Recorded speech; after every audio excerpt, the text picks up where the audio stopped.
Hello, everybody. Welcome to the Mr. E Crimecast. I am Mr. E. I'm joined tonight by Mrs. E to my left and our special guest, Aunt E. Hello, Aunt E.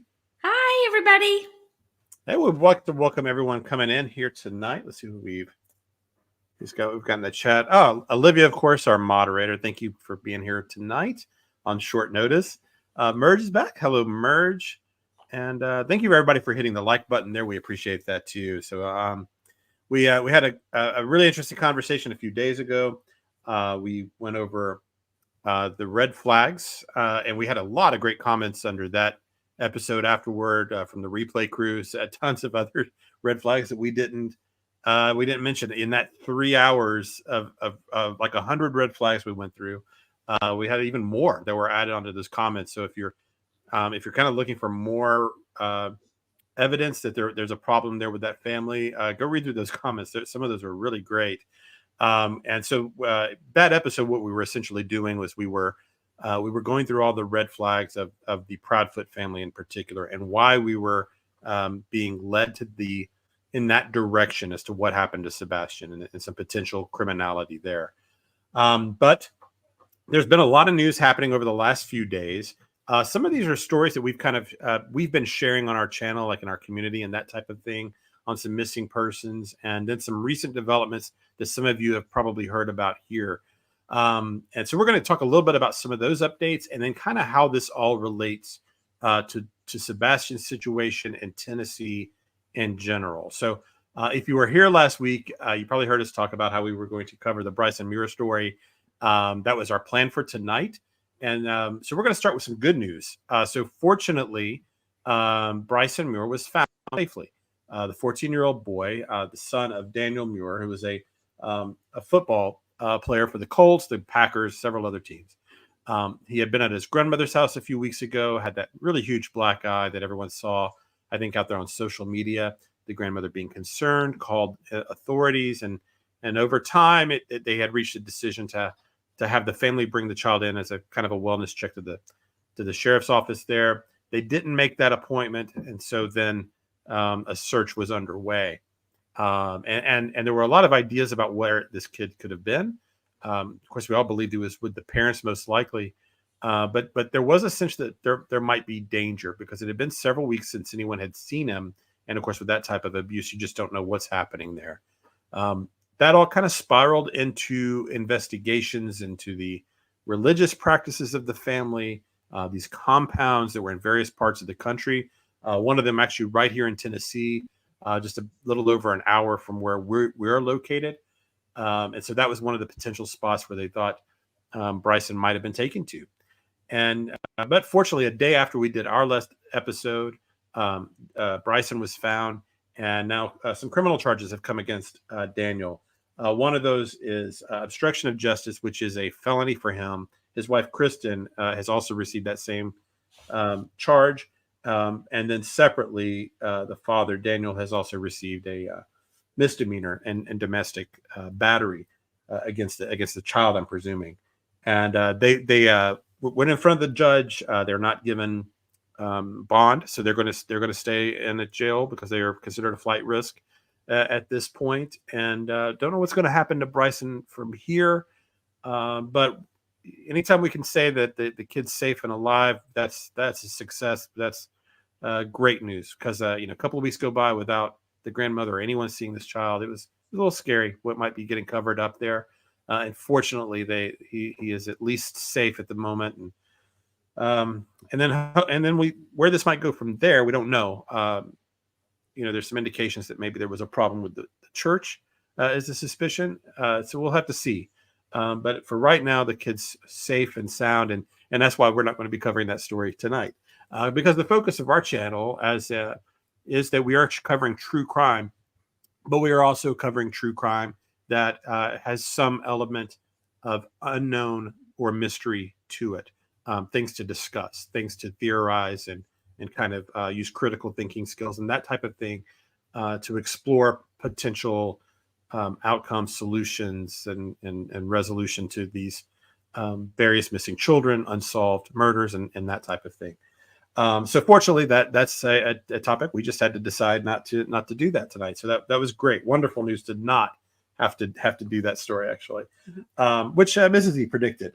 Mrs. E, she said, "Oh, I've got a feeling this kid's going to be found safe in the next day or two, and we won't even be doing that episode." And you were right. So I'm psychic like that. You were right. You were totally right about that. Real quick before you move on, I wanted to recognize Charlene Haggerty and tell her happy birthday. And happy birthday, Charlene. You should always miss our live for your birthday. So don't worry about missing it. Your birthday is way more important than our live. We'll always be here. So you can always watch it later. It's not a big deal. And we had some other people join us. We've got Rocky and CR, some of our members, CR and Merge. Let's see, of course, our wonderful Olivia B. Olivia B has her own channel, and please feel free to add that link in the description there, or not description. What am I trying to say? Link in the chat, Olivia. We would like you guys to go over and support Olivia. So she's going to be going live soon, and we'd love you guys to join her there. And I just want to say hi to Deanna, Lucy. Did you hear that weird noise? What was that weird noise? Sounded like, did you hear that, Auntie? Yes, it sounded like an underwater blurb. Something like that, right? Yep. Oh, wow, interesting. That was weird. Hey, Breezy. Breezy is crushing on the Sandman. Hi, Breezy. Hi, Breezy. Sorry, I'm just kind of getting through. I know that there's a lot of people going live right now, so I don't expect you guys. This will be an intimate audience tonight, I think. So, well, great. That's good. Because actually, sometimes the chat gets overwhelming. We can't get caught up anyway. So that's great. So but people will join on as you know, that people will join on. That's always kind of how it goes as we get going here. But before we move on from the Bryson story, Auntie, did you have any thoughts on that one? Is that one that you were following closely at all? I've been following it some. I was really concerned at the beginning because it was such an odd case with the parents just completely refusing to do what law enforcement had asked, and they were going to do it. And then their attorney called and said, no, they will not be showing up with the child.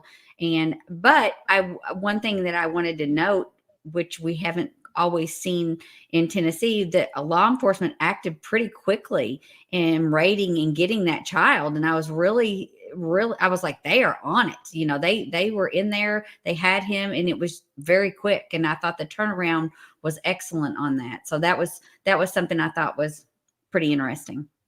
Yeah, that is true. And I've seen some folks make that comment, kind of making, because I think we're folks in this corner of the true crime community that are interested in Sebastian. We compare every case to the Sebastian case, and I think few people kind of felt that way too. The only other thought I had about it was that the cover up is going to get him in more trouble in a way than what had happened originally, because that obstruction of justice is a felony, where the battery would have been a misdemeanor. So if they had just brought that kid down and done the wellness check like they should have, he probably would have been looking at maybe a couple of weeks in a jail cell, something like that, a few months, something.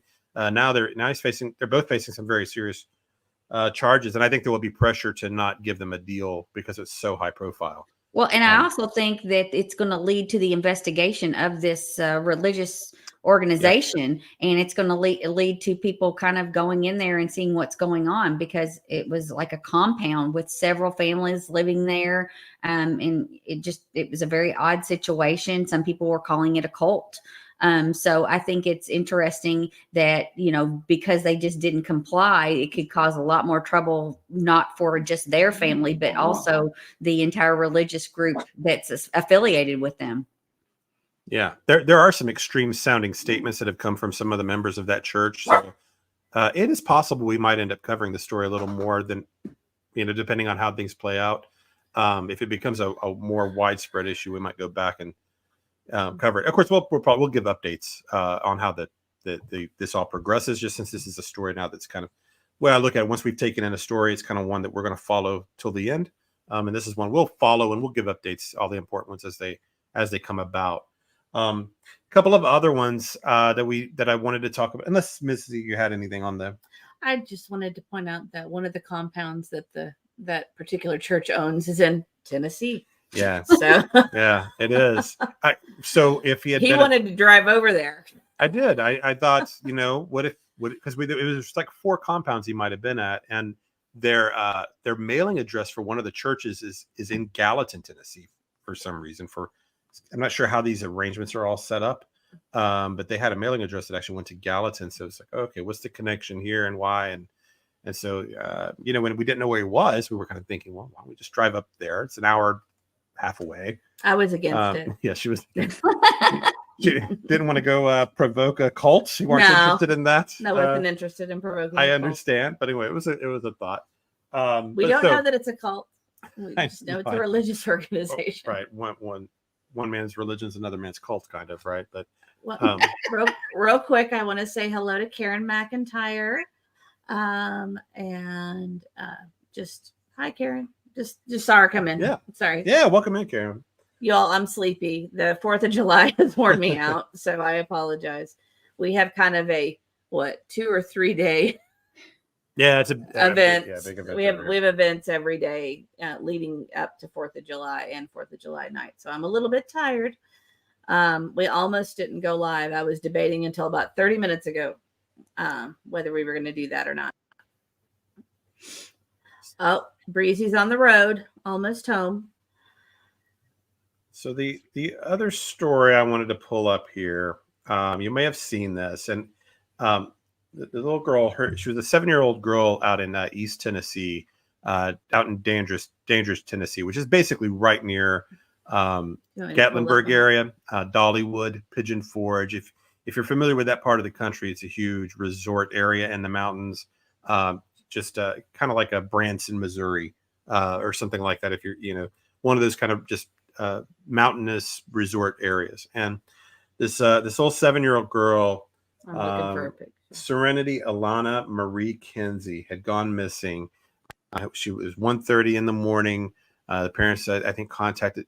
Are you pulling it up here? I was going to pull her picture up, but that's the only picture I have. And these are the kind of stories that over the last several years, if you've been following our channel, these are the kind that personally affect us, because it's just. This happens a lot, and when where you have these kids with autism just disappear, walk out of the house. They get a notion or an idea, and they don't sometimes have a sense of danger, like people with typical abilities. And anyway, this girl had disappeared. Several hours had gone by. The mother was all over her town's Facebook pages, like their community pages and things, trying to get the word out. The picture spread like wildfire. She was barefoot and all those kinds of things. And the mother even had stated in one of her posts that I saw that their daughter was drawn to water, and so to look around creeks and rivers and that type of thing. And unfortunately, she was found in a nearby lake and not alive. And so we shared that, and we were sorry to, it's heartbreaking. Just precious little kid there, Hard to watch all these kind of things play out. Well, I mean, I was going to say we got the Amber Alert. Early morning on the 4th. Police did it all right. Yeah. They did it very quickly. It was 4th of July morning, right? Because we were at a morning picnic. So right, and when we got it, police seemed to have done everything they could, moved as fast as they could. No telling what time that girl got in the water. And she was nonverbal, so meaning her autism was likely fairly severe. And so this kind of story is what I think of the Sebastian situation with her, and this was the kind of outcome we feared initially with Sebastian, not knowing really what his severity was, and that he was that type of story also. And that community is torn to pieces over it. It's horribly sad. It's awful to think about. And I don't even know what to say about her. We just pray for that mom. Mm-hmm. And she was out there really trying to frantically find that little girl. She was everywhere. But they did find her very quickly. And so prayers for her, prayers for that family, prayer for that little angel. And this is the fear that we talk about with these kids with autism. When you see these kind of alerts, you got to move quickly. They don't know what kind of danger they're in. You see those flyers, just share them on your Facebook and Twitters and all that, and get that news out there, because time is precious when they go missing. Like my son, the thing I always worry about, if he decided to wander off, his big issue is he doesn't sense traffic at all. He has no sense of a car. Like, the most dangerous time for him is always going through a parking lot. And so if he wandered off, that would be the way he'd really be in trouble. Well, he's run into traffic before. Yeah. And so that would be the kind of thing that we would fear. And I know many worry about the water, because so many of the kids with autism, for some reason, are really attracted to the water like that. But if you ever see those Amber Alerts, time is precious. Get that word out there as fast as you can. And anyway, we're sorry to share that news. We're hoping for a better outcome, of course. But the other story we want to talk about today is one that if you are on a lot of these different groups or following other creators that are following this story, you probably heard about this young lady. These remains were reported found 2 days ago. So this would be July 3rd. And today they announced that it was this young woman named Trinity Bostic. Now, Trinity Bostic, 17 years old. She's from Lafayette, Tennessee, which is also about an hour and a half from where we're located. So and very also rural. the same place as the compound. It happens to be the same little town where that compound was located. So this is essentially, if you've kind of been following this story, you might be getting a little familiar geographically with Hendersonville. This would be kind of northeast of Hendersonville. So it's very rural, heading towards like the Kentucky border, essentially. Small county, 24,000 people. And this young lady was found, her remains were found in a wooded area, kind of near the bypass that goes through Hendersonville. 386. Correct, by a TDOT worker. And he found her back there in the kind of wooded area behind the Costco. So Costco is also the exact same Costco where Sebastian had his optimism picture taken that Saturday before he went missing. So this is very close to the Proudfoot home. So of course, when the story first comes out that there are remains found at that location, everybody around here immediately just thought, oh my gosh, is this Sebastian? Because this is just a couple of miles from his home. Yeah. Then when more details come out, it was revealed that it was very likely a woman. 4'9". Yeah, 4'9" woman. So that kind of set that to the side. But honestly, at first we thought maybe they were trying to cover up. We just didn't know. Yeah, and if it had been a while, maybe it would be hard to tell.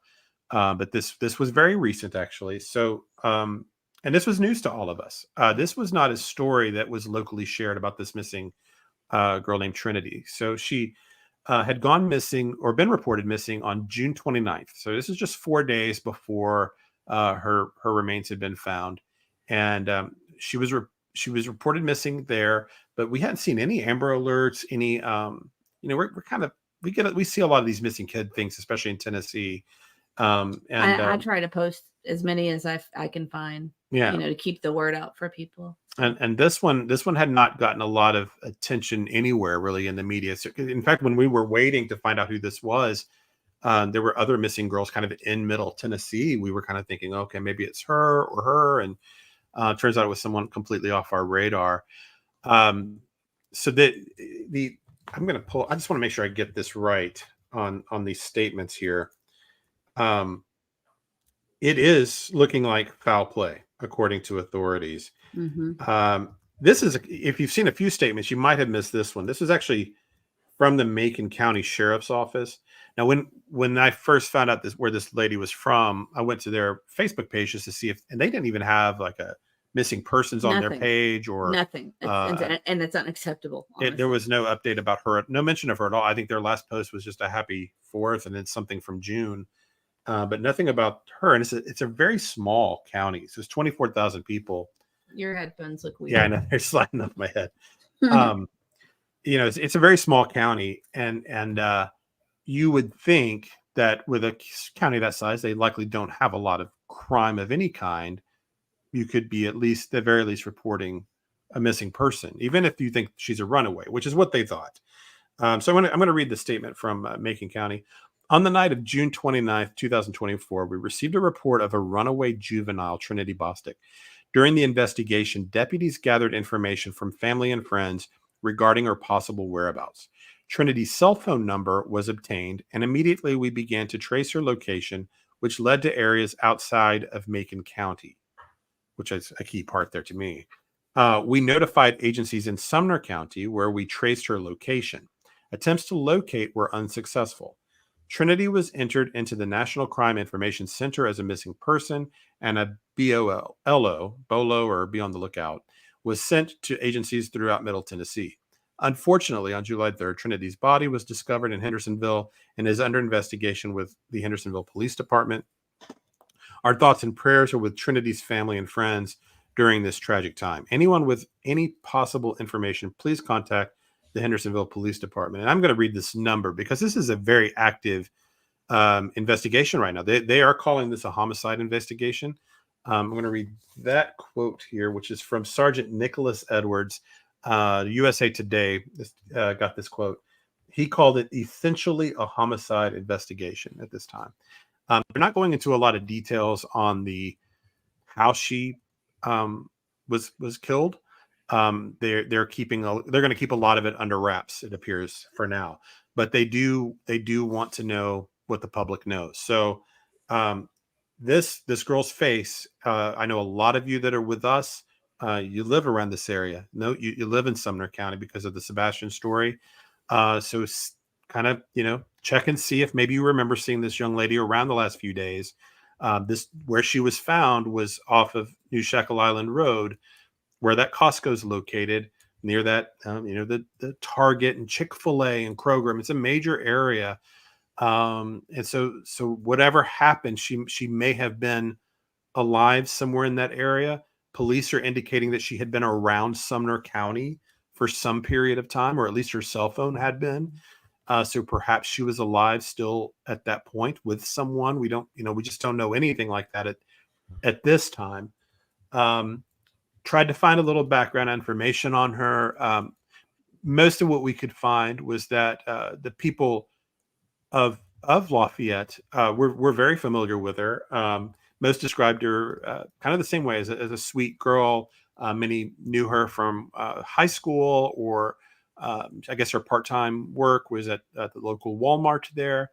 Several people had remarked that they hadn't seen her at Walmart in a few days, and I thought she had just changed jobs or something along those lines. Several people commented like that.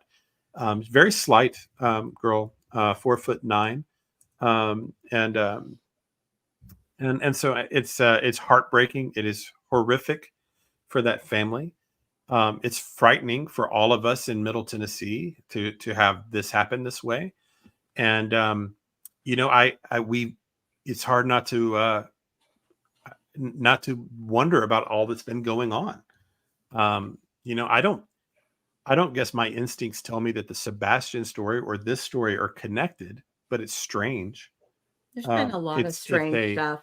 And that kind of led to this discussion, because we were like, was this stuff, for those of you who don't know our backstory, we really got involved in true crime because of the Sebastian case.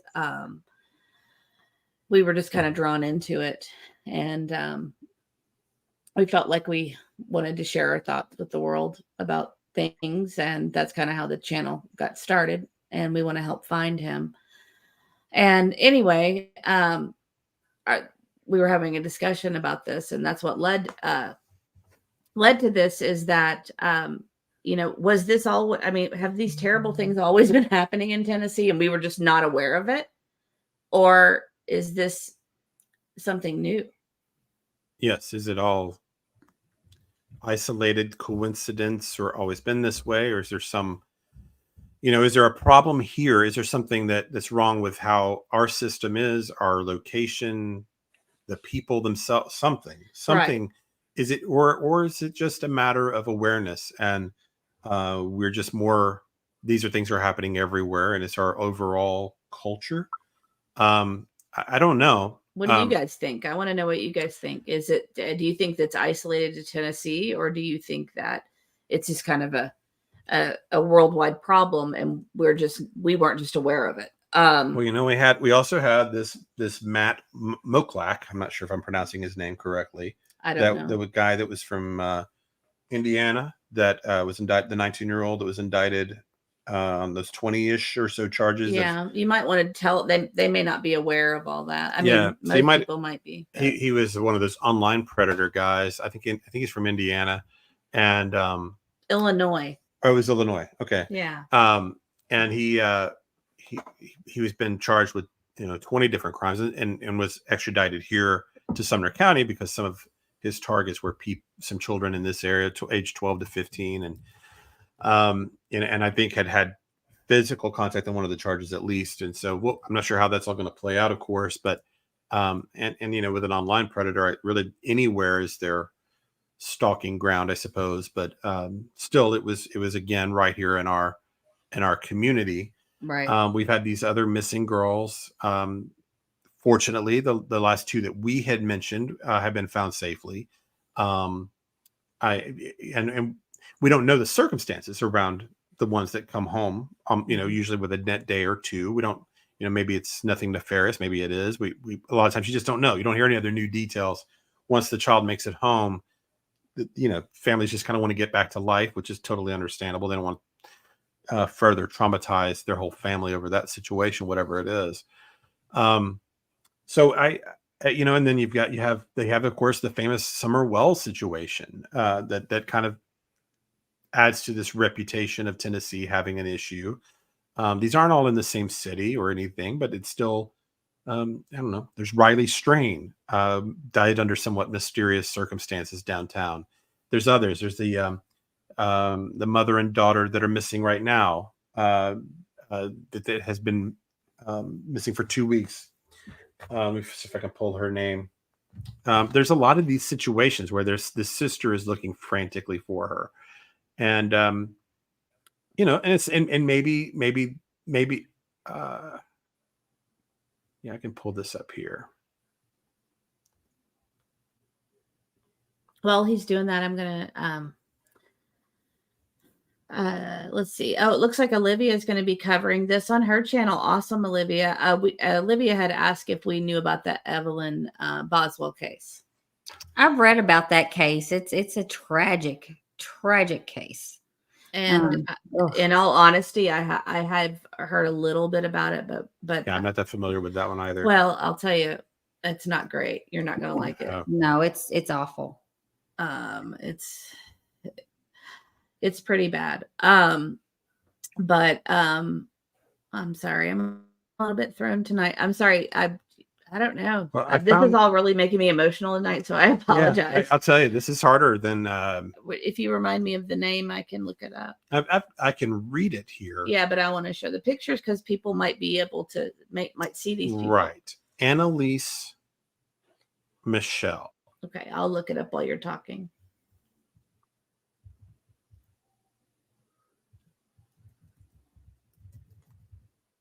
Let me see if I can make sure that's. I'm not sure about her last.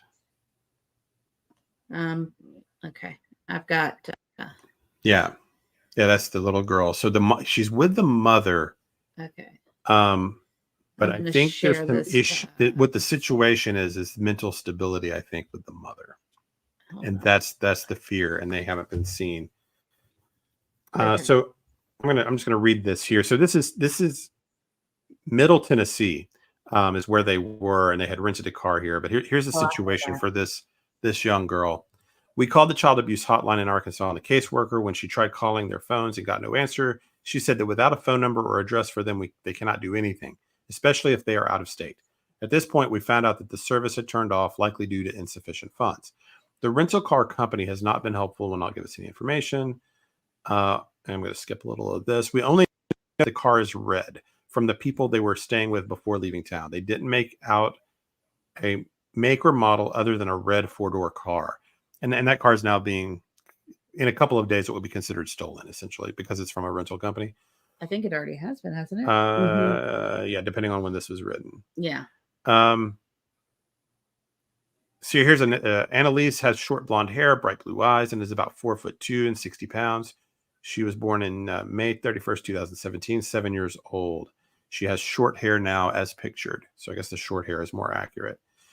Katrina Hallam, which I guess is the mother, has brown hair with hints of blonde, and she almost always wears it in a bun. She's about 4'10", 85 to 90 pounds. She's 48 years old. And they're having a very difficult time with the missing persons aspect of this. And I guess it's because the little girl is with her mother. But this sister is the sister of the mother that's very concerned here. What's the mother's name again? Katrina Hallam, like Katrina with a K. And they were last seen in downtown Nashville at the War Memorial Plaza, which is right next to the Tennessee State Capitol building. So right in the heart of downtown Nashville is the last place they were known to have been seen. So anyway, there are all these situations that are happening, and so Summer Wells, a little over 3 years ago now, in a situation it's often really compared to the Sebastian disappearance. A lot of similarities there. And do we have I think we do have a trafficking problem here. mm-hmm. And there's a lot of reasons for that.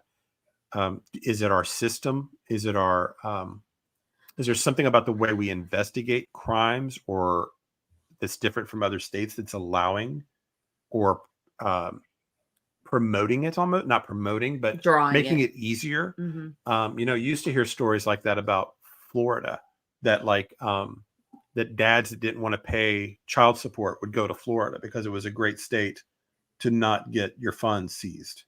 And so all these kind of deadbeat dads would go flee to Florida. Mm-hmm. So are we developing that type of reputation for children, and I hope not. The statistics, like we have talked about before, they're hard. It's really hard to go by the statistics because each state reports differently.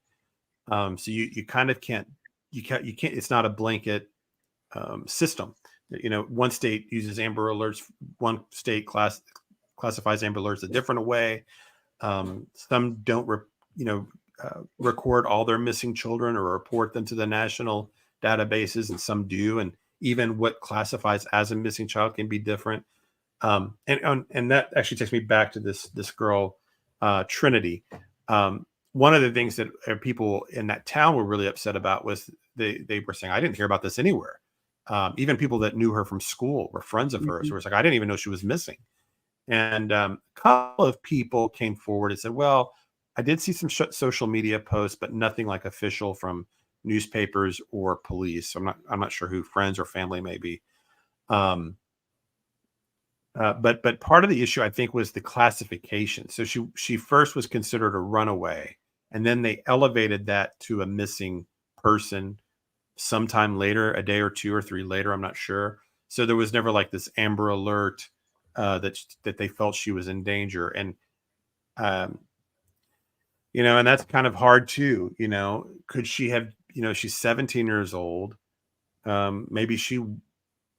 A lot of times these kids are just doing their own thing, maybe going off with some friends for a few days, and you don't know. And then you do Amber Alerts, and then it's, no, she's fine. She's just with friends, and she's, it's hard to, where do you draw that line? You don't want to have so many Amber Alerts go out that it just becomes noise and something that you ignore. Because a lot of times, these kids, the vast majority of the time, they're back home the next day, and it's a misunderstanding or a custody issue, and they're not in any grave danger, and I'm going to guess the parents didn't have any idea that she was at least at first, thought she wasn't in any danger. Right. She's 17 years old. She's got her own job. She's driving her own car. There's some freedoms that you start to give your children at that age, and maybe they just thought she kind of, went off with a friend for a day or two, and then when day 3 and day 4 and no answer, I'm sure they're whatever point they reached, that I'm sure they were growing increasingly concerned as the time went by. And her phone, I guess it appears, was moving too. And so they likely didn't know what was going on. It's a nightmare for them. And I don't know. I don't know. I don't have a lot of answers on how to fix these systems. It's I think I read a lot on local historic crime, more, so I've been reading a lot on serial killers in the Nashville area and that type of thing. And one of the reasons that that type of predator has been drawn to Nashville in the past is the trucking system, is the interstates. And it's a common career choice for that type of predator. And if you ever look at Nashville on a map, it kind of makes sense to you because it's like a gateway to anywhere in the South. You can get anywhere in like 3 to 5 hours, any major city, Atlanta, Cincinnati, St. Louis, Charlotte, Birmingham, Little Rock, like Memphis, just all these like huge cities where it's like the center of a wagon wheel. You can get all these places where the interstates all connect here. So it's always been a major hub for trucking. And trucking, of course, is a the kind of lifestyle where you're a loner and you can prey on the vulnerable at truck stops and such. And so there's a transient nature to the city. People come and go. There's lots of travelers. There's lots of tourism. There's lots of commerce coming and going. People that live here aren't even from here a lot of times. So it's a very people here are transplants, a lot of them. When you meet a local that grew up here, it's way more rare than not. And so I think there might be just something about that, at least for Middle Tennessee, about that type of culture, the tourism, all the new money, trucking, the interstates, the travel. It's an international city in a lot of ways with our airport. I think all those things combined have just started to cause problems. And of course, the kids are the ones suffering here. Not to say that each individual case they're just more as a whole. Just these, I don't know. That's my guess as to kind of what's happening in this area. I don't know. Do y'all have anything to add about Trinity or that kind of what I was saying? Does it all make sense? Karen had an interesting comment. She said she sees a trend with children with blonde hair or children with autism. It seems like a pattern. They seem to be barefooted, no cell phones, and she sees it in other states as well. And I think we have seen definitely a pattern of autism children going missing. I don't know. I hadn't noticed. But is it that they're going miss, or that more are going missing, or that there's more kids with autism in general in the population? And so there's more autistic kids Right. going missing because there's more kids with autism. Yes. Yeah. I mean, back when our son was diagnosed, we hardly knew anybody that had kids with autism. And now you can't throw a rock without somebody being related to someone with autism. Mm-hmm. Yeah. It's just, I don't know. It's vast in the numbers. So, sorry, I was going to go to the chat for a little bit. I'm sorry, you guys. I'm a little bit down about all of this stuff. So I apologize. I'm not, it's really, it's a lot. It's a lot. Last few days, you're hopeful on these stories, and then this one hit me hard. The Serenity thing, and then the was that was awful. I really felt like they were going to find her, and then then that didn't happen, and this young lady right here, it's just whole life ahead. It's just one. You just go through the cliches, and you just think about all the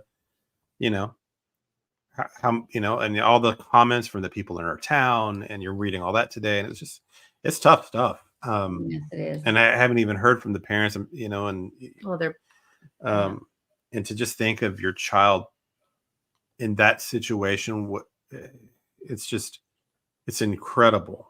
I just can't imagine. I can't imagine any of this. I know that there is going to be a criminal investigation. We'll of course be covering it. My first thoughts, just as far as the location, it's a very populated area. So it is behind Costco, essentially, like in between there and the highway. Is where they found it. Yeah, that's one thing I found really odd is they've got to have footage because Costco's going to have cameras all around it, There's right? houses and all kinds of businesses around there. Yeah, it's not somewhere you would think that someone would. I mean, there's if you consider where her county is, let me see if I can pull it up on a map. If you remember the video we did, the Texas Roadhouse thing, we show that path coming off there. And they made it sound like, it was a person collecting garbage on the side of the road, and that's how they found it. So, well, they do that all the time around here. That's very common. Okay, so I will do. Let's see if it lets me do directions. Well. Okay, you guys keep talking and I'll work on this. One of the things C-Star said, wasn't there a recent bust of trafficking in Tennessee? And there was one in December. I think it was about a dozen. They rescued about a dozen people in sex trafficking. It seems that it was mostly in that arrest. I want to think it was mostly adult women. But I'm not 100% sure. But I know that was in December of this past December in Nashville. There was one. I'll pull it up because I just saw this. July 2nd, 170 endangered runaways have been found and been rescued as part of an operation conducted by the U.S. Marshal Services. Overall, 200 missing children were found as part of a nationwide operation called Operation We Will Find You Too. So this had made. Let me. Okay. That might be what I bet that's what they're referring to. But I think it's which state, if they say this doesn't say exactly which states this occurred in. This one was in Nashville, though. The one I was speaking of, it was a human trafficking ring. Then the rest was in Nashville, and they got rescued at least a dozen people that were being trafficked. Yeah. Okay. Yeah. So I think I was just guessing that that's what she was referring to, or he was referring to with this. It doesn't say which. Oh no, it does say the states: Arizona, California, Florida, Michigan, North Carolina, New York, and Oregon had huge clusters. I don't know that they're just talking in general there. So that's I'm not sure. Yeah, I'm not sure. I'm not sure where all these children were rescued, but that was my guess. But that was a huge. I mean, you think 200 children? That's a lot of kids. I mean. How many are they not finding that are in these rings and these organizations? So it's a real threat to kids. And these kids that go missing, we call them runaways, but if they're in these rings like this and these criminal organizations, they're not runaways. Mm-hmm. There's got to be a different way we classify that, I think, because they're not capable of making those decisions for themselves. Right. Karen says back then it was 1 in 68 back then. Now it's 1 in 36 with new DSM-V. Yeah. And then Breezy on the Breezy is crushing on the Sandman. It's also because autistic kids are vulnerable. Kids without autism are more aware of their surroundings. Sure. That's so true. Yep.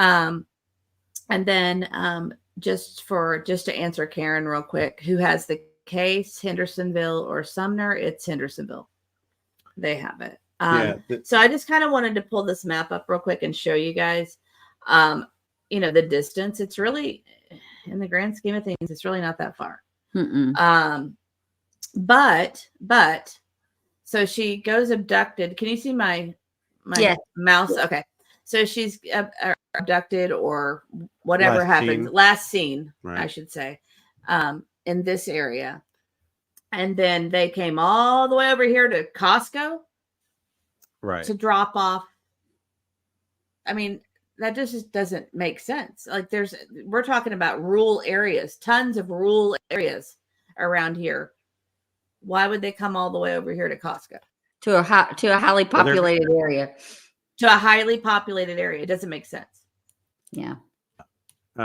So it would make you think, and that it seemed like she may have been in the area for a little while. That's kind of the impression I got from that statement I read, is that her phone had been active in this area. Oh. That's the way I read that. If that's, I mean, of course, whoever abducted her might have been using her phone, or it might have just been pinging. Right. And that's what they mean by active. They just really have not been. Why? I mean, it's like they actually drove an hour to go to the most populated area around that they could have gone in that hour drive. Like where they were was 20,000 people or all kinds of countryside. So that it kind of makes me feel like that it was a spontaneous decision or something. Yeah. Not a planned destination. You know what I mean? And again, if they're already calling for foul play, that again, we're not being told if there's something to be worried about. Well, they won't know yet. I would say there would be something to be worried about. Okay. Would you think? I mean, I don't think they've got I'm gonna guess they don't have any suspects yet, or they'd release that. I don't know. Would they? It is Hendersonville PD versus Sumner County Sheriff, but I mean, it depends on the nature of what happened to her, I suppose. Mm-hmm. Yeah, I guess that'll come out shortly. Yeah, I don't know. They're saying they're holding that back. Oh, okay. That they're not going to release those details because it's now part of the criminal investigation. So I don't know, unless the family. I think they're just not going to tell until they have a better handle on what's going on. The only other thing I have heard from the Facebook groups is that some people were saying that Hendersonville police were looking at some cameras at the Hardee's restaurant in Lafayette. Okay. So maybe that was an area. Maybe that's near the Walmart. I don't know that area that well, so I'm not sure if maybe they were looking for footage of her last known whereabouts or something, or some indication there. But it looks like they're moving on this investigation quickly, which is terrifying. Somebody possibly still in this area or lives in this area may have done this. I don't like that, Karen. Or they're on the road, Karen says Memphis PD often tweets about leaving home without permission here. It's never on the news. That's bad. Mm-hmm. Oh, Fire Walk With Me says Hardee's in front of the Walmart. Oh, okay. Are you from Fire Walk With Me? Are you from there? If you don't mind me asking. And okay, so sort of nearby. Had you heard any of this before? Most of the stuff I'm seeing online, people had not been alerted in that area that this girl was missing. Yes. Yes. Oh, okay. Okay. So some people had. Yeah, it's just I'm sorry, it's just not. Yeah. It's not the way you want any of this stuff to end. Mm-mm. So I apologize. I'm not all bubbly tonight. I apologize. Yeah, this is BB Diamond, just like Summer Wells' case, very few and superficial updates. And Fire Walk With Me says, I didn't know about it until today when my daughter told me. Oh, I see. Yeah, it's terrible. But again, it just that was the first thing that for me that just kind of red flag was the fact that if she went missing from this area and then 53 miles or 53 minutes down the road in a very highly populated area, that's where her the stuff I was seeing from people that seemed, I see one thing written online. I don't take that too seriously, but when multiple people in that area are all kind of saying similar things, then I kind of think maybe we're getting a picture of her. Mm-hmm. And one common thing I kept seeing was the people that went to school with her and that type of thing wouldn't have considered her the type to be a runaway. Mm-hmm. that was surprising to them. That may not mean anything, but that's at least their perception. So this PR, that's sweet. It's hard. I didn't know it was going to be this hard. No. It's hurting my heart pretty badly, I have to be honest, and I know it's probably bringing you guys down, and I apologize. Right.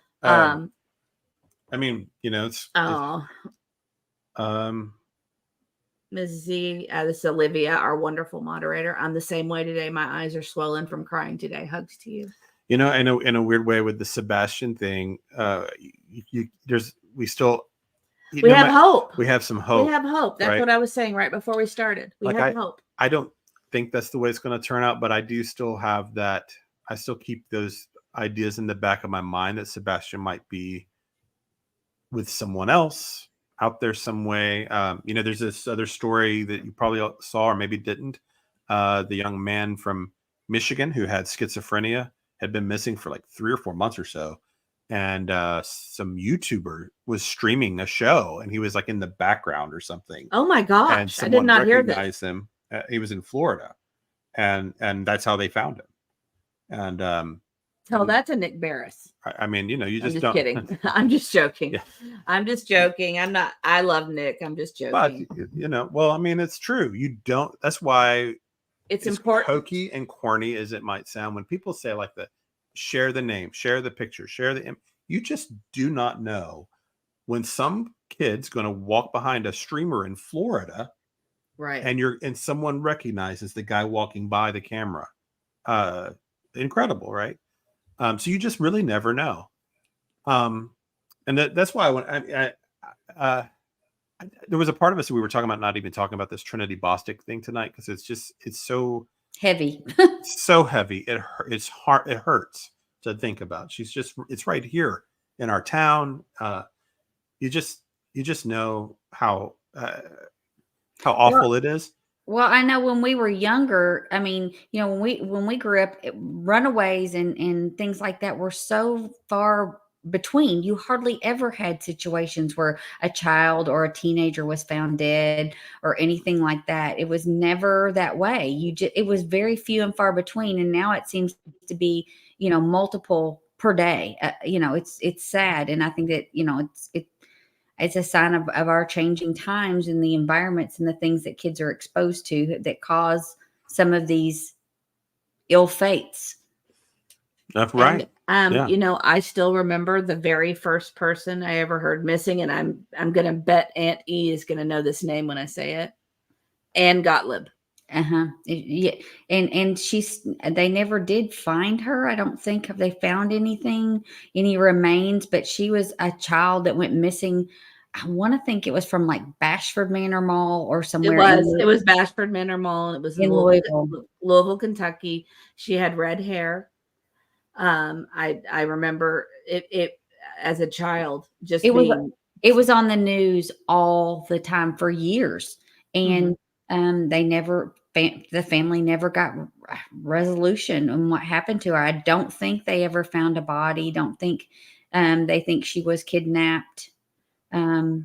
But I can't remember if they actually ever found a body, but that was one that as a kid growing up, I remember that name. And that was and then also it was scary. It was Adam Walsh. That was another one. Walsh. But you can count on one hand over your childhood growing up, hearing about those situations. You just didn't hear them. And now it's like several every day in your own community, obviously. Even and where I'm at, we have lots. I hear it all the time. Yeah, Karen says I have around 3,500 educators following me on X. Not sure why. So I now post these cases when I can. Someone may see these kids. Use your platform. Until Sebastian, I never followed a case. Oh, yeah, so you're kind of similar to us that way. Not to this degree either, for sure. Yeah, you just don't know. I mean, that's why we decided to go ahead and talk about this. We were hesitant because it just happened today, essentially, or that we found out about who this was, and that parents out there are grieving in the moment, and her friends and Did you all of that. I didn't know if you wanted to mention it or not. I want you to read it first. Ooh. I mean, it's in the chat. So. Okay. Okay. Gina H says, I was driving by right when they found her. Saw the guy that found her and could see her lying in the tree line. Mad they didn't close the exit. No yellow tape either. Oh my gosh. I just can't even believe that. Wow. So she was that visible. That might, again, there's so many houses and things over there. There's houses and cameras all over the place over there. Well, you know, though, I mean, when you're driving by, so we're going to eventually probably go over there just to see for ourselves and just see what that area looks like. Cause I can't quite visualize that gap between the highway and Costco. But we have a friend, 2 years ago, she was driving on the interstate and she saw a body up in the tree line. Yeah. She was driving back from Knoxville. Yeah. And from East Tennessee. Yeah. Wow. I don't remember the situation. Was she in a barrel or a can? Bag. A bag. Oh, yeah. Mm-hmm. So she was in a bag and saw a part. But, you know, and she was the one that ends up calling the police and they find this woman and everything. And, but, you know, thousands of people had driven by and not seen her. Because, you know, when you're on the highway and you're driving, you're not really. It's somebody we camp with was just driving by and saw it. Yeah, we were meeting for that camping trip, and she was late. She was late because of that, and she comes in with this incredible story, you know. But I kept thinking about how the thousands of people that must have driven by that body, you know, and you're just looking at the road, you're not looking off to the side, and she just happened to look out the window and see that person there, and so maybe that's kind of a similar situation here. Of course, we don't know how many. I don't guess at this point we know how long she had been there. It might have just been a few hours, I suppose. Little Miss Sharon says it took 10 years to find Daniel Combs in Queensland, Australia, a young boy taken from a bus stop, and they got the guy who did it. Good. I feel like I have heard this story before. On the Ann Gottlieb case, I just checked, and they had someone that was in prison that failed a polygraph when on her murder and or on her. They don't really know what happened, but he was also convicted of another crime with another redheaded 13-year-old girl. So they are pretty sure that he had something to do with her disappearance as well. And so, but still no evidence of her. But never brought charges. Yeah, and that was he never got charged. He actually ended up dying in prison. But that was in 1983. I remember it was not in June 1983 was when that case was, and that, I mean, it just stuck in our heads. Yeah. Oh yeah. It was terrifying. Merge has another one. There was a high school girl unalived on Christmas in IA. That's Iowa, right? Yes. In Iowa in the 70s. He's bad at They those. just solved it a year or so ago. In the Wow. 70s. Wow. That's amazing. And then Shirley wants to say, will you read that? Shirley Batista says, like to say thank you, E-Family, for letting people know about these kids who can easily be forgotten. My 9-year-old brother-in-law was 1979 in Atlanta. Time passes, kids are forgotten. I'm so sorry. That's true.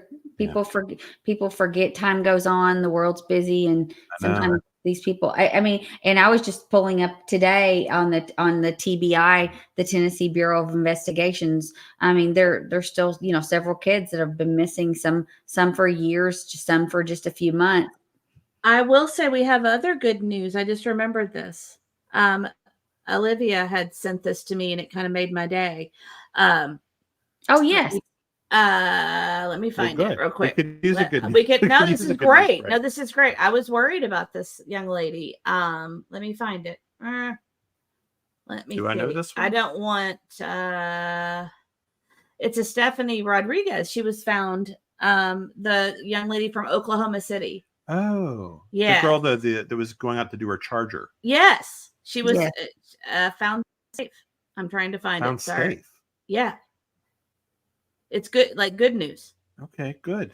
I'm looking for the. I'm looking Do for they her. know? I'm looking for her. Here she is. Yeah, that's it. Okay. Oh, that's great. that was not looking good. Yeah.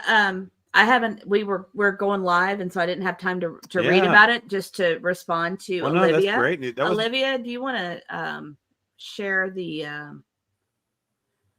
update on what happened there? Or I probably can find it, but it's my understanding that she was found safe. So. Oh, Breezy. Breezy, I'm so sorry. I didn't know this. Oh, I'm sorry, Breezy. Oh, whoops, I hit the wrong thing. I'm sorry, Breezy. My son was also unalived on January 18th, 2021. I still can't forget. Oh my goodness. I'm Oh so my gosh. sorry. Oh, Olivia says I'm so sorry, Breezy. that Ellie returned her to her family today. They're not giving any details. Oh, the girl in Oklahoma. Yeah. Well, Yeah, they so didn't seem that's very what- concerned about her. The Ellie in general just didn't. You couldn't find anything. And also, the young lady, she hasn't been found in Atlanta, Maria Gomez Perez. It's so hard to find any real information about it. There's none. Well, I mean, I wasn't feeling good about that story, actually, the girl in Oklahoma. So that's great that she's found. Yes. Because of the way that happened, because she had gone out to like charge her phone and then walks out to the driveway and it's just gone. Karen. And so that really felt like an abduction, you know? Karen, there was a young lady. I can put up her picture. Hold on. Let me pull it up. I have to. Well, I mean, I get the family wanting to be private at that point. Because once it's over, you know. Her name is Stephanie Rodriguez, and she went missing in Oklahoma City about 2 weeks ago? Is that right? Yeah, we didn't quite cover the story, but we just shared it, and I think maybe talked about it a little bit. But right, so essentially, what had happened is she was on her way to Florida, correct, for family vacation. Olivia talked to her family, and you did? Yeah. Good for you. They would barely get any details. Well, it might have been something they were kind of embarrassed about, the way that she went missing, and maybe that, you know, something they just had a hard time sharing. I dug into it a little bit, and I did read that she had run away before, but I found it odd without shoes and with their pajamas on and things like that. I thought that right, and that she was actively looking for a phone charger before walking outside. That was strange, and so that seemed like she got snatched. You know? Yeah, that's what it seemed like. Yeah. And Karen said, "Is she alive?" She was found. Yes, she's found alive, and she's been brought back to her family. Man, that's great. So that's I mean, yeah. I mean, and that's what we were talking about. Who were we talking about that with? I don't know. Like, I don't want to say names, but recently we were talking about how rare the Sebastian case is because. Oh yeah. It was me probably, because we were talking about how you know, that not being found is the rarity. Right. That it's like 1 in 10,000 are not. Right. Something like that. Right. Right. So, I don't know what my point. Most of them are like these stories where they're back in a day or two, or sometimes longer, I guess, which is more rare, but a few weeks or that it's more rare to not be, you know, to have a situation like Sebastian is very rare. So yeah, and even more rare is there is absolutely not one shred of evidence that's been shared to help us figure out what's happened to him. There's it's like he vanished. Right. Yeah. I do.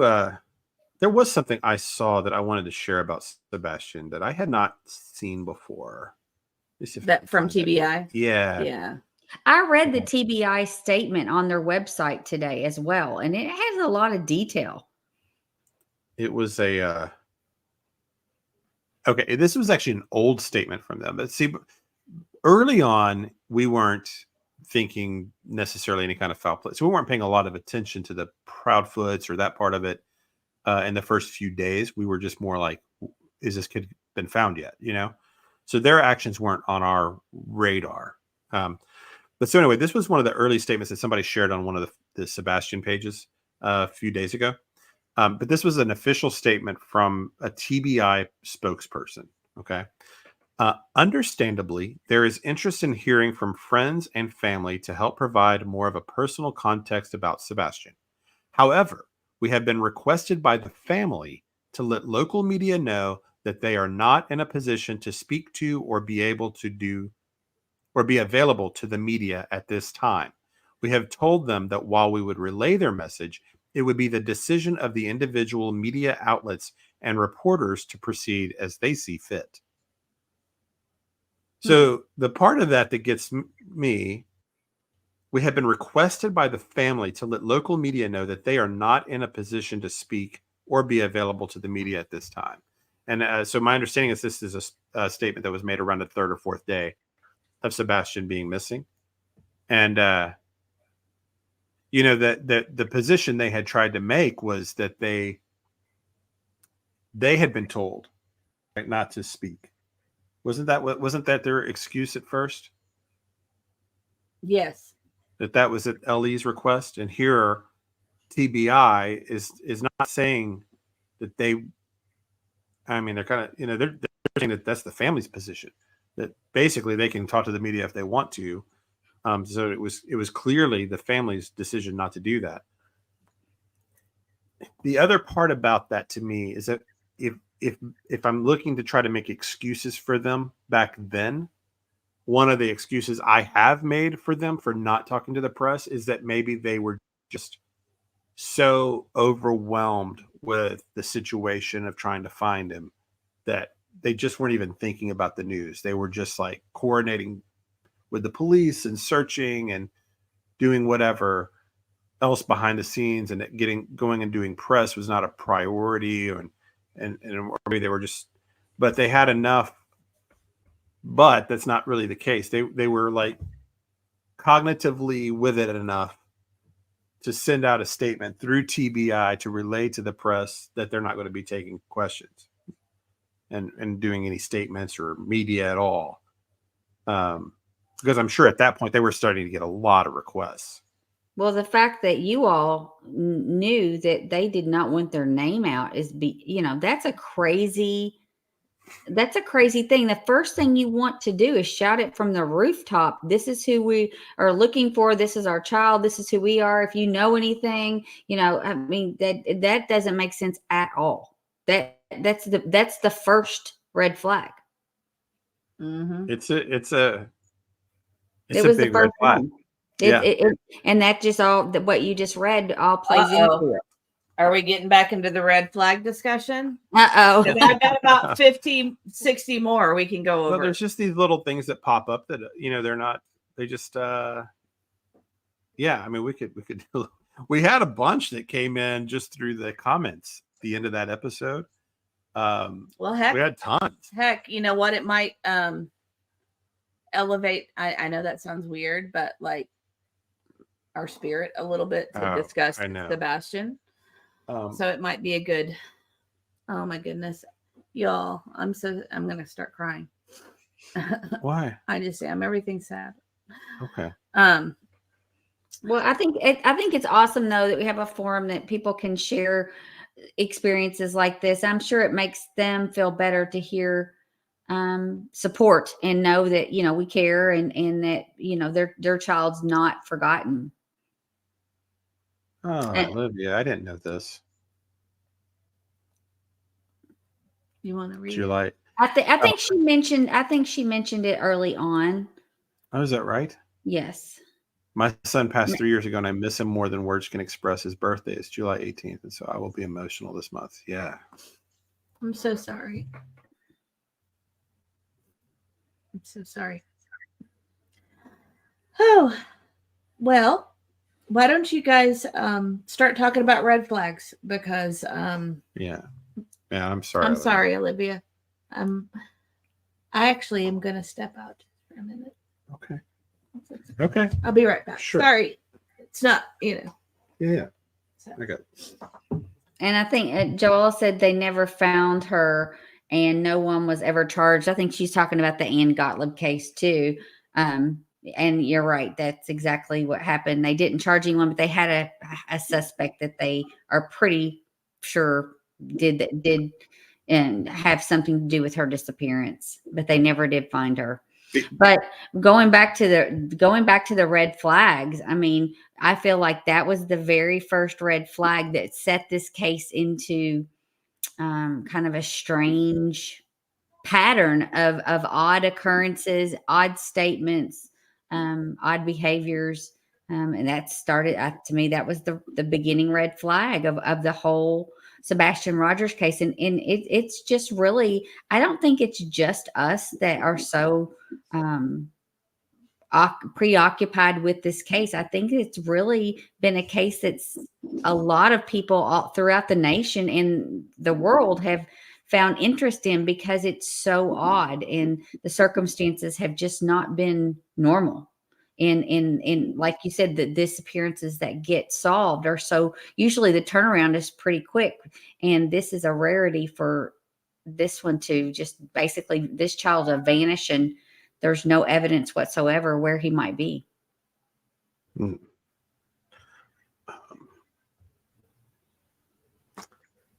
I'm reading some of the comments here. There's lots of condolences and love for everybody that's kind of shared tonight. And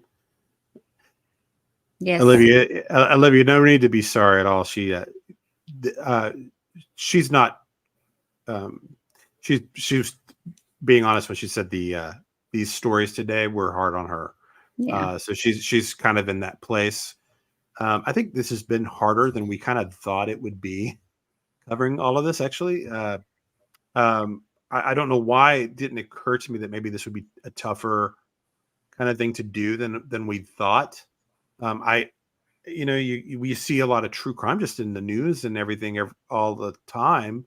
I mean, I read about a lot of historic crime. That's kind of what a lot of stuff I listen to, and maybe just the time passing makes it easier to take in or something when it's years ago. But there's something about these very recent, in the moment stories, and especially the ones with these kids. It's just, it's just awful. So I've been thinking about this Trinity girl all day, and that little girl with the autism over the 4th, and it's just tough. I mean, and that you're going to go and try to talk about some of this, and it's you're trying to be respectful to the people that are, hurting right now. And it's not like you're talking about someone that's grieved, years ago, and a murder from the 1980s or something like that.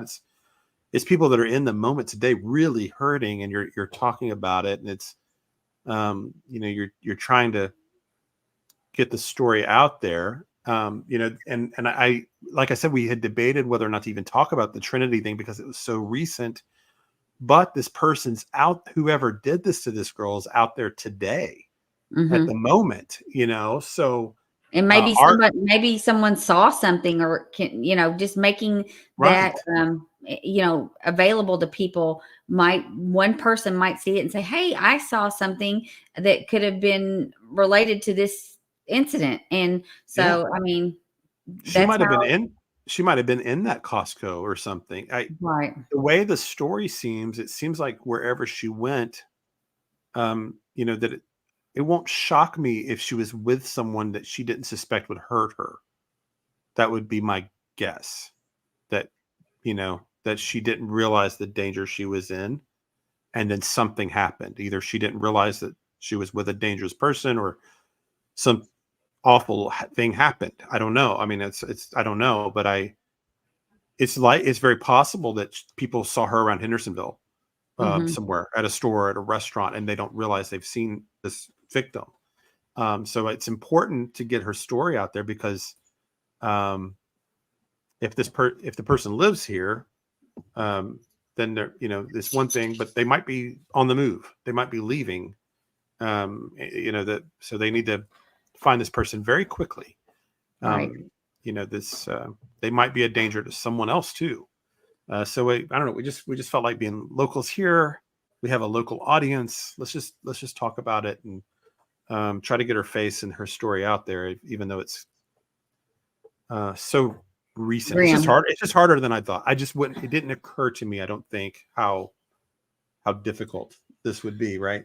I just want to apologize. Sorry, I get emotional. So It's okay. about Well, this and stuff. I think everybody understands. Roxanne pointed out there's a lot of red flags with this case. Well, if you didn't see our last one on Monday, you might want to go back and watch it. We had so many No. red flags and so many shared with us after.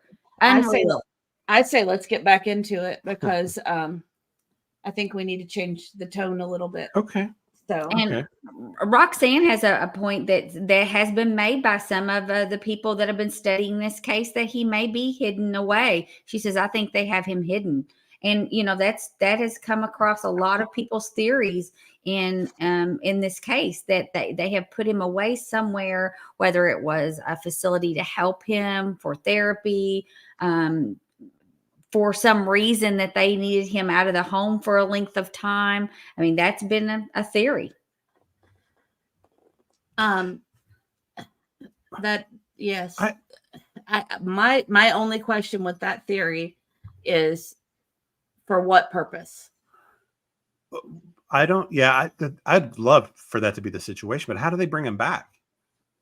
I mean, eventually he's got to come back, and whenever he comes back, they're facing charges, right?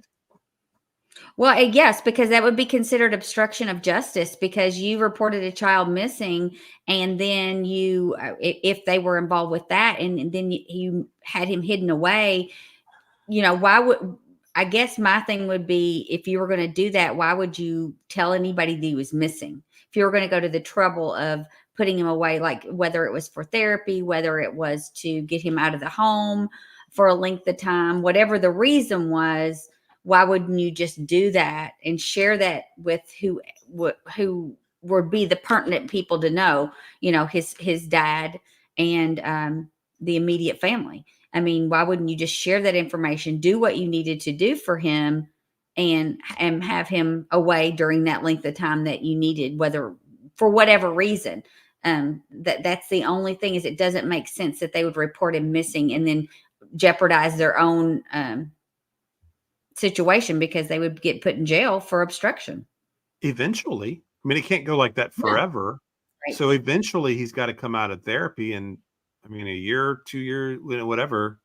At some point, they're facing major consequences. So I mean, I'd love for that to be a situation. I just can't figure out how that could work. Real quick, I want to say hi to Tara and Rosie. Thank you for joining us. And Karen says one man called into Dolly has been seeing, been in other chats talking about seeing him.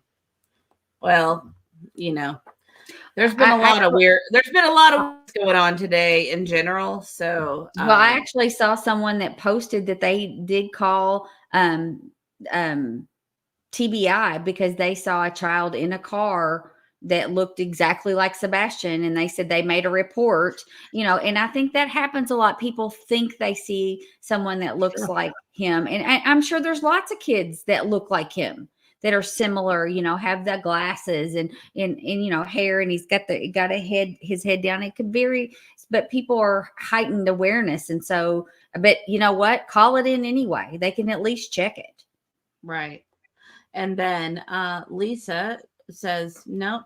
Lisa B always says not hidden because there would be a money trail. And true. Right. True. And, I did want to acknowledge Merge had said this is their first birthday without their mother. And I'm sorry for your loss. I just wanted to say that real quick. Let's see.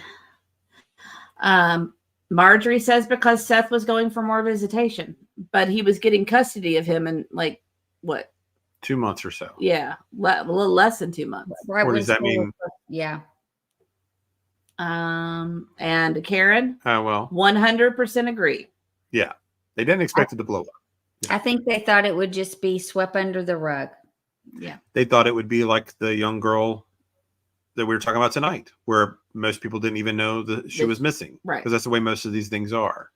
they're forgotten, and they're not these huge national stories where you're on Nancy Grace. So most of the time they couldn't have. I don't think they could have anticipated that. It was kind of a perfect storm with the shoes, with their behavior, with Riley Strain, the autism was a factor, I think, in why it got a lot of interest. There was kind of a lot of things that happened that made that story, become a national, even a kind of a worldwide story in a lot of ways. And I agree with Tara and Rosie. If you wouldn't mind to take some time to give us a like, that helps us with the algorithm so that more people can find us. So we have more people in our discussion. Let's see. Yeah, Roxanne agrees. She didn't think it was going to go viral. I think this is an interesting point. Jan Hold'em. This? Most spectrum can't lie, right? That's my experience, is that most have a difficult time lying. Well, right. Like, it depends on the severity. A lot of times there is that bluntness and that, just saying what they think that is both kind of, it makes people cringe sometimes, but is also sort of endearing. Sometimes you appreciate the truth telling from your autistic kids. They just say what they think. They're ready to leave a party. They're ready to go, or whatever it is. Yeah. But it's not I don't think it's a rule, because, it might be more of a tendency, but not our hard fast rule, because there are kids that will lie with autism. But they're more often to be blunt and direct than to be deceptive, I think, as a tendency. Merge said, did anyone else hear he was at Uncle Danny's on Friday night? I'm assuming you're talking about Sebastian. I don't know. Do you want to kind of talk about our stance on this stuff? Yeah, so I know we know what's been going on today. Yeah, it's been a wild few days. We just can't. We have been trying to take the position that we're not going to discuss things that seem to be rumors that we can't prove. So I'm always hesitant to listen to any anonymous source. Like whenever, like, the power washing guy neighbor, but they don't have a name, they're anonymous. We didn't talk about that rumor because the pressure wash. There's nothing there. But when Bobby was willing to come forward and show her face and her name and make statements, then we, that's different. But anonymous sources that we can't verify, and lots of those situations we just we just don't know. I mean, most of the rumors end up being false that we've learned over this story, 95% of the time. So I don't know what to make of any of that. I'm not factoring it in because I can't prove it. And it's not a fact. It's nothing that they have shared as being part of their weekend. Nobody's come out with that statement. Right. We kind of are going off of what Ellie tells us and off of the interviews that we've heard out of their own mouths. So and I don't recall any of them ever talking about their Friday night. They've talked about Saturday and beyond, but I don't remember them ever mentioning Friday. Even if it came from Katie or Chris, even if we think they are deceptive at times, I would be more inclined to report that, because at least you've got. Because the problem with anonymous people is you don't know what an anonymous person's agenda might be. Mm-hmm. Like, what are you trying to accomplish as an anonymous source? There's usually a reason you're giving any information, and there might be an agenda, and you don't know. But when you have, like, oh, my name's Bobby, I'm a neighbor, here's what happened to me, you can factor in what her biases might be, and her, you can measure her delivery and her language and kind of make a judgment Well, and I think she came out and told us what she reported to law enforcement, what their family reported to law enforcement, where they lived in the neighborhood, the interactions. I mean, she had a lot of detail that she shared to help us get a better picture of what happened. And we really didn't have anything about her that made us discount that information. She would look pretty dumb if to law enforcement and possibly be a suspect if she was giving out false information. Right. So, Right. That's Yeah. true. I just want to answer Rocky. Rocky is saying Uncle Danny ? I think that's the other name is Big D is the other name that which is supposed to be in a roundabout way Chris Proudfoot's uncle, but really his cousin, but calls him uncle for some reason.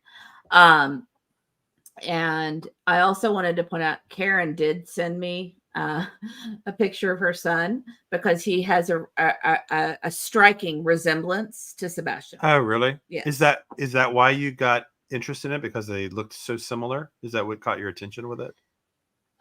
that's pretty Karen says, interesting. I keep Yeah. my son's ID on the ready for Ellie. I sent Mr. and Mrs. E a photo to let them know I'm legit. It's mine.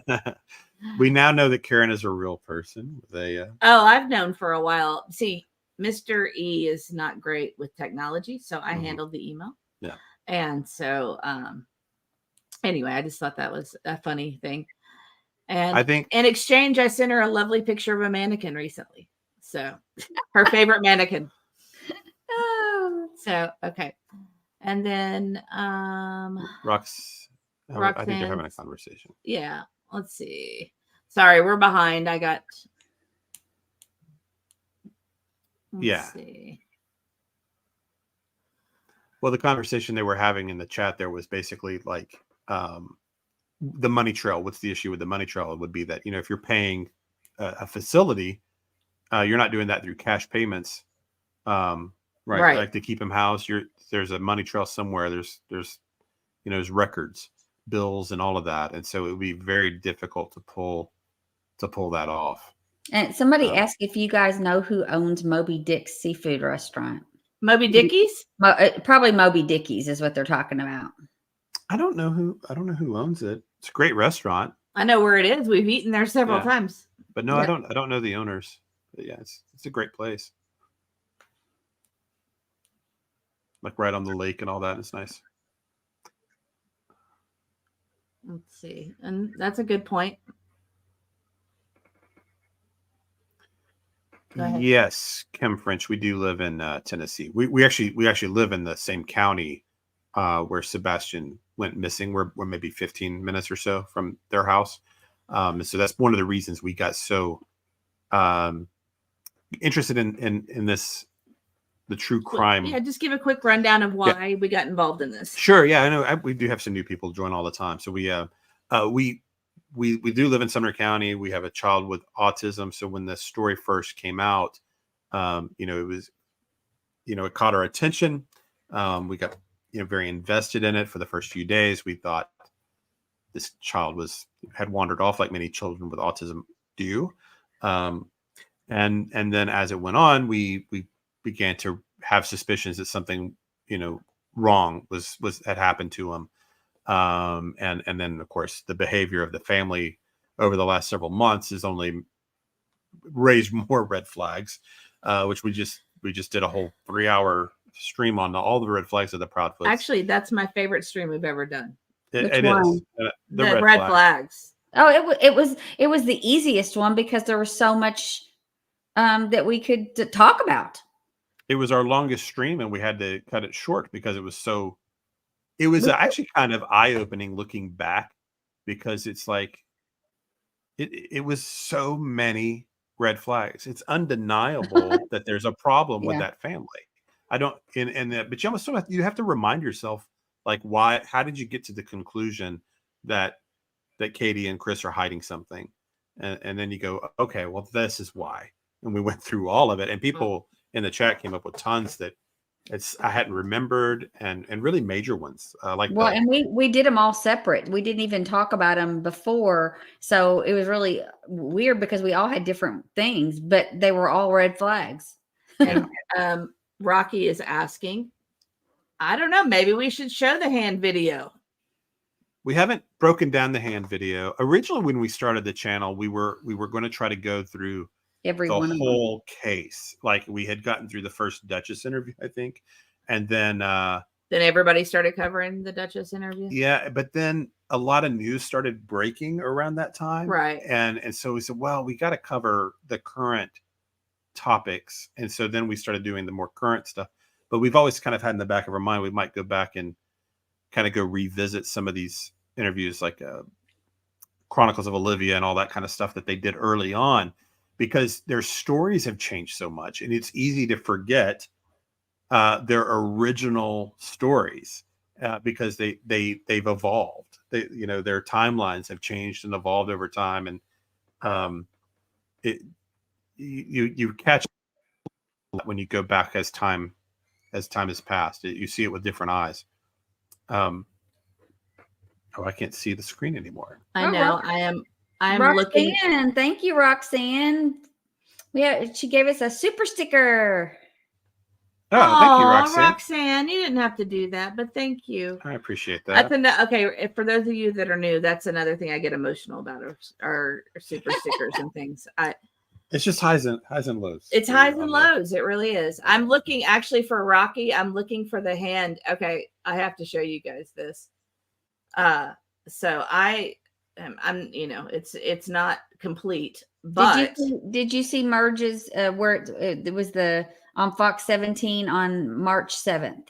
Well, that's what I was doing. I'm going to show them because they're going to laugh at me because I showed this early on and nobody was watching this back then. But I have a funny Google Calendar with all the interviews and different things and things that happened that are pertinent to the case. That's the way it only made sense for me to do the timeline like this. So this is much more organized than I would ever dream of doing. Right. And so I was looking for the hand video with that. So and she said, oh, there it is. Right. KPCP hand video. So that was the 7th. That's funny. That's a week and a half after Sebastian. Well, I mean, this might be a good thing for other people who want to make. So that was the 4th video. Yeah. What was the second? Okay, so the second scale back search. Oh, that's just a new video, and then WSMV, the Holly Thompson video was second. I always think that Duchess of Olivia was Chronicles of Olivia was in there somewhere, but it's the third interview, wasn't it? Yeah. Is it the 18th? Yeah, Chronicles of Olivia was on the 18th. Wow, I always thought that one was much earlier. Because it was bothering me at first because everybody kept saying, "Oh, it was the first one." No. I didn't realize. I didn't realize that they did 2 Duchess interviews because it shows one on the 3rd and the 17th. I didn't know that. Well, hardly anybody's looked at the second Duchess, so that's actually one we should probably break it. Everybody's done the WSMV on the 5th. Like everybody and her sister's done that video. Yeah, this one's weird, and I don't know why I don't have the link in there for some reason. The other ones I have the links, I've got the link in there and everything, but for some reason I don't have the hand video link. So I will look for that real quick. Merge loves your calendar. Oh, thank you. Yeah, she was really trying to make sure that we didn't lose that timeline of how things played out, so we can, and it's been a handy reference for sure. And it's not complete because I don't have any of the Pascals in there or Smiley stories. I kind of got defeated on it because it just got overwhelming because there were so many things there for a while. Oh, that's interesting, Merge. She said 3/7 was also the first day of landfill search. Isn't that funny how that's the video where you don't see their faces? That is interesting. Mm-hmm. That's a good point. Yeah, it is. Merge. I'm not sure if you're a girl or a guy, but you're correct. That's exactly right. That is a good point. That's another reason you were doing the calendar, or but there was another reason Mrs. E was doing the calendar. You can take credit. It's fine. No, but Mrs. E was doing the calendar. But that was another reason, was to see what these things coincided with, and like there is sometimes a reason that they're doing an interview or not. Like there's been a lot of speculation why they stopped talking. Like that was when they started getting really quiet. It was like after the Bobby interview. That's what I always assumed was the reason, but it might have been something else. But when you look at the calendars and the timelines of how things go on, it might indicate when they talk, why they're talking. Like the one I think about the most probably is the Web Sleuths interview, where he calls in and he's angry at them and everybody, and he had been quiet for a while at that point.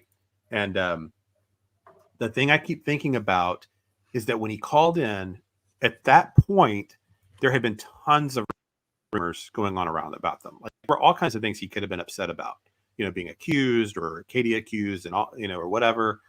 There were lots of things he could have been upset about. But the first two things he mentioned that he was so furious about, where he was like, it sounded like he'd had a couple of beers, was spitting all over himself. He was so upset.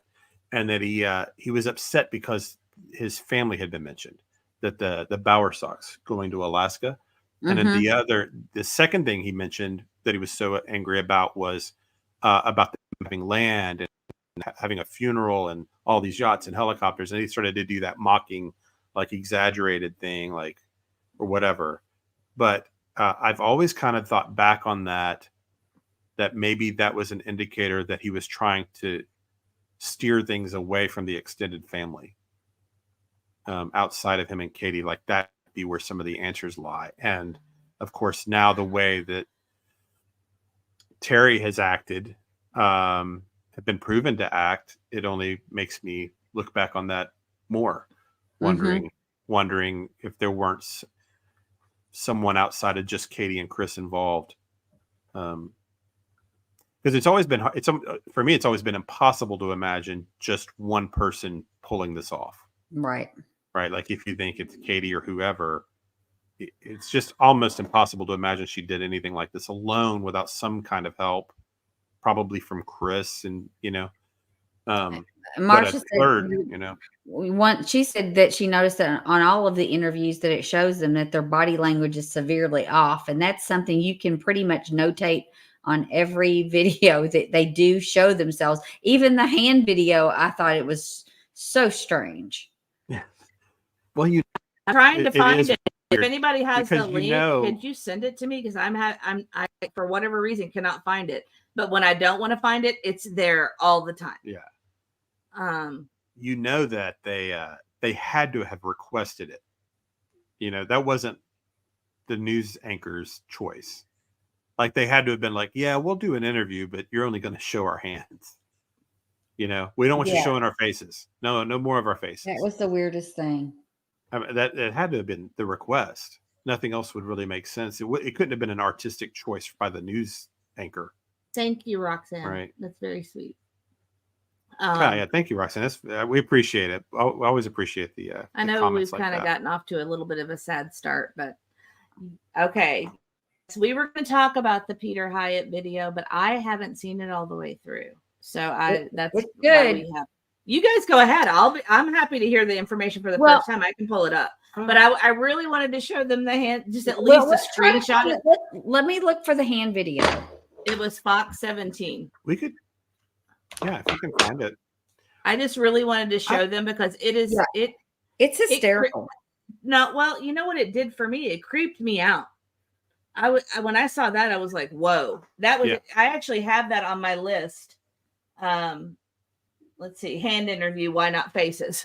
That's on my red flag list. It was at Channel 7? No, it's Fox 17. Oh, sorry. But yes, the Peter Hyatt video is great. If you don't know who he is, he's a statement analyst, and he's very, he's very centered. He's very, just matter of fact. And he does lots of different cases, but he once in a while will come in and do the Sebastian story, and he did one recently on one of their interviews, and it's I've seen a lot of statement analysis about the Proudfoot, but for the better ones that I've seen. The only thing I just disagree. It was March 7th. Maybe it's been Okay. pulled. Maybe they pulled it. Scrub the. I'm sure somebody has it on YouTube. I just cannot. I was trying to play it from Fox because, just because I was trying to play it from the source. Okay. Well, sometimes they don't leave stuff up. Sometimes even the news will pull their own videos Well, down. I found the one where it talks about the crews searched the landfill for that day. This might be it. I might have found it. Hold on one second. What the thing with Peter that I think he's gotten kind of stuck on is very early on in his analysis. Because they say I think Katie says I don't know why he walked out that door. He put a. Whoops, sorry. Hold on. Yeah, it's okay. I was trying to see if this is it.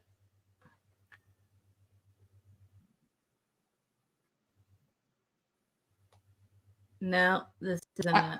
Oh, it is. It's the hands video. It's just clips of it though, but this will give you an idea. Hold on. Okay.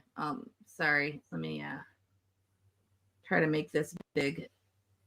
Why is it not getting big? Oh yeah, they have it clipped. Yeah. I'll just zoom in on my computer so people can see the weirdness. Now they've got it like edited. I'm not sure why. But essentially maybe they couldn't bear any more of it. I mean, it's bad. Let's see. I am putting it up now. Okay, so I'm going to zoom in on Fox so you guys can see it a little bit better because for whatever reason I can't make it large. Wonder if we could contact the reporter and ask her, "Hey, why the hands?" Okay, so police are now investigating a land feeling right now. I mean, okay, hold on. Video. Your son is. They're missing. Okay, And the front door was locked. There are no leads. Nothing caught on video. Your son has been missing for 11 days now. How does that make you feel as parents? I mean, I don't have words to describe how I'm feeling right now. I mean, every day is harder than the last. Police are now investigating a landfill. People are speaking out about that. What are your thoughts about that? Everybody has an opinion and their assumptions, and they are entitled to those. But as I've stated before, all we've asked people to do is to look at the facts, not what everybody's putting out there. If they have questions, call the law enforcement agencies. Both parents say they want to focus their energy on finding Sebastian. We love you and we miss you and we want you to come home. And just know that we all care about you so much. Your puppies miss you. Your family misses you. I miss you. Just come home. Hoping to bring him home. Okay, so all right. Yeah, that's just bizarre. Yeah, let me pull that down. Well, the whole with the initial video was pretty much her asking questions and a bunch of hands. So, but you can get the gist of it.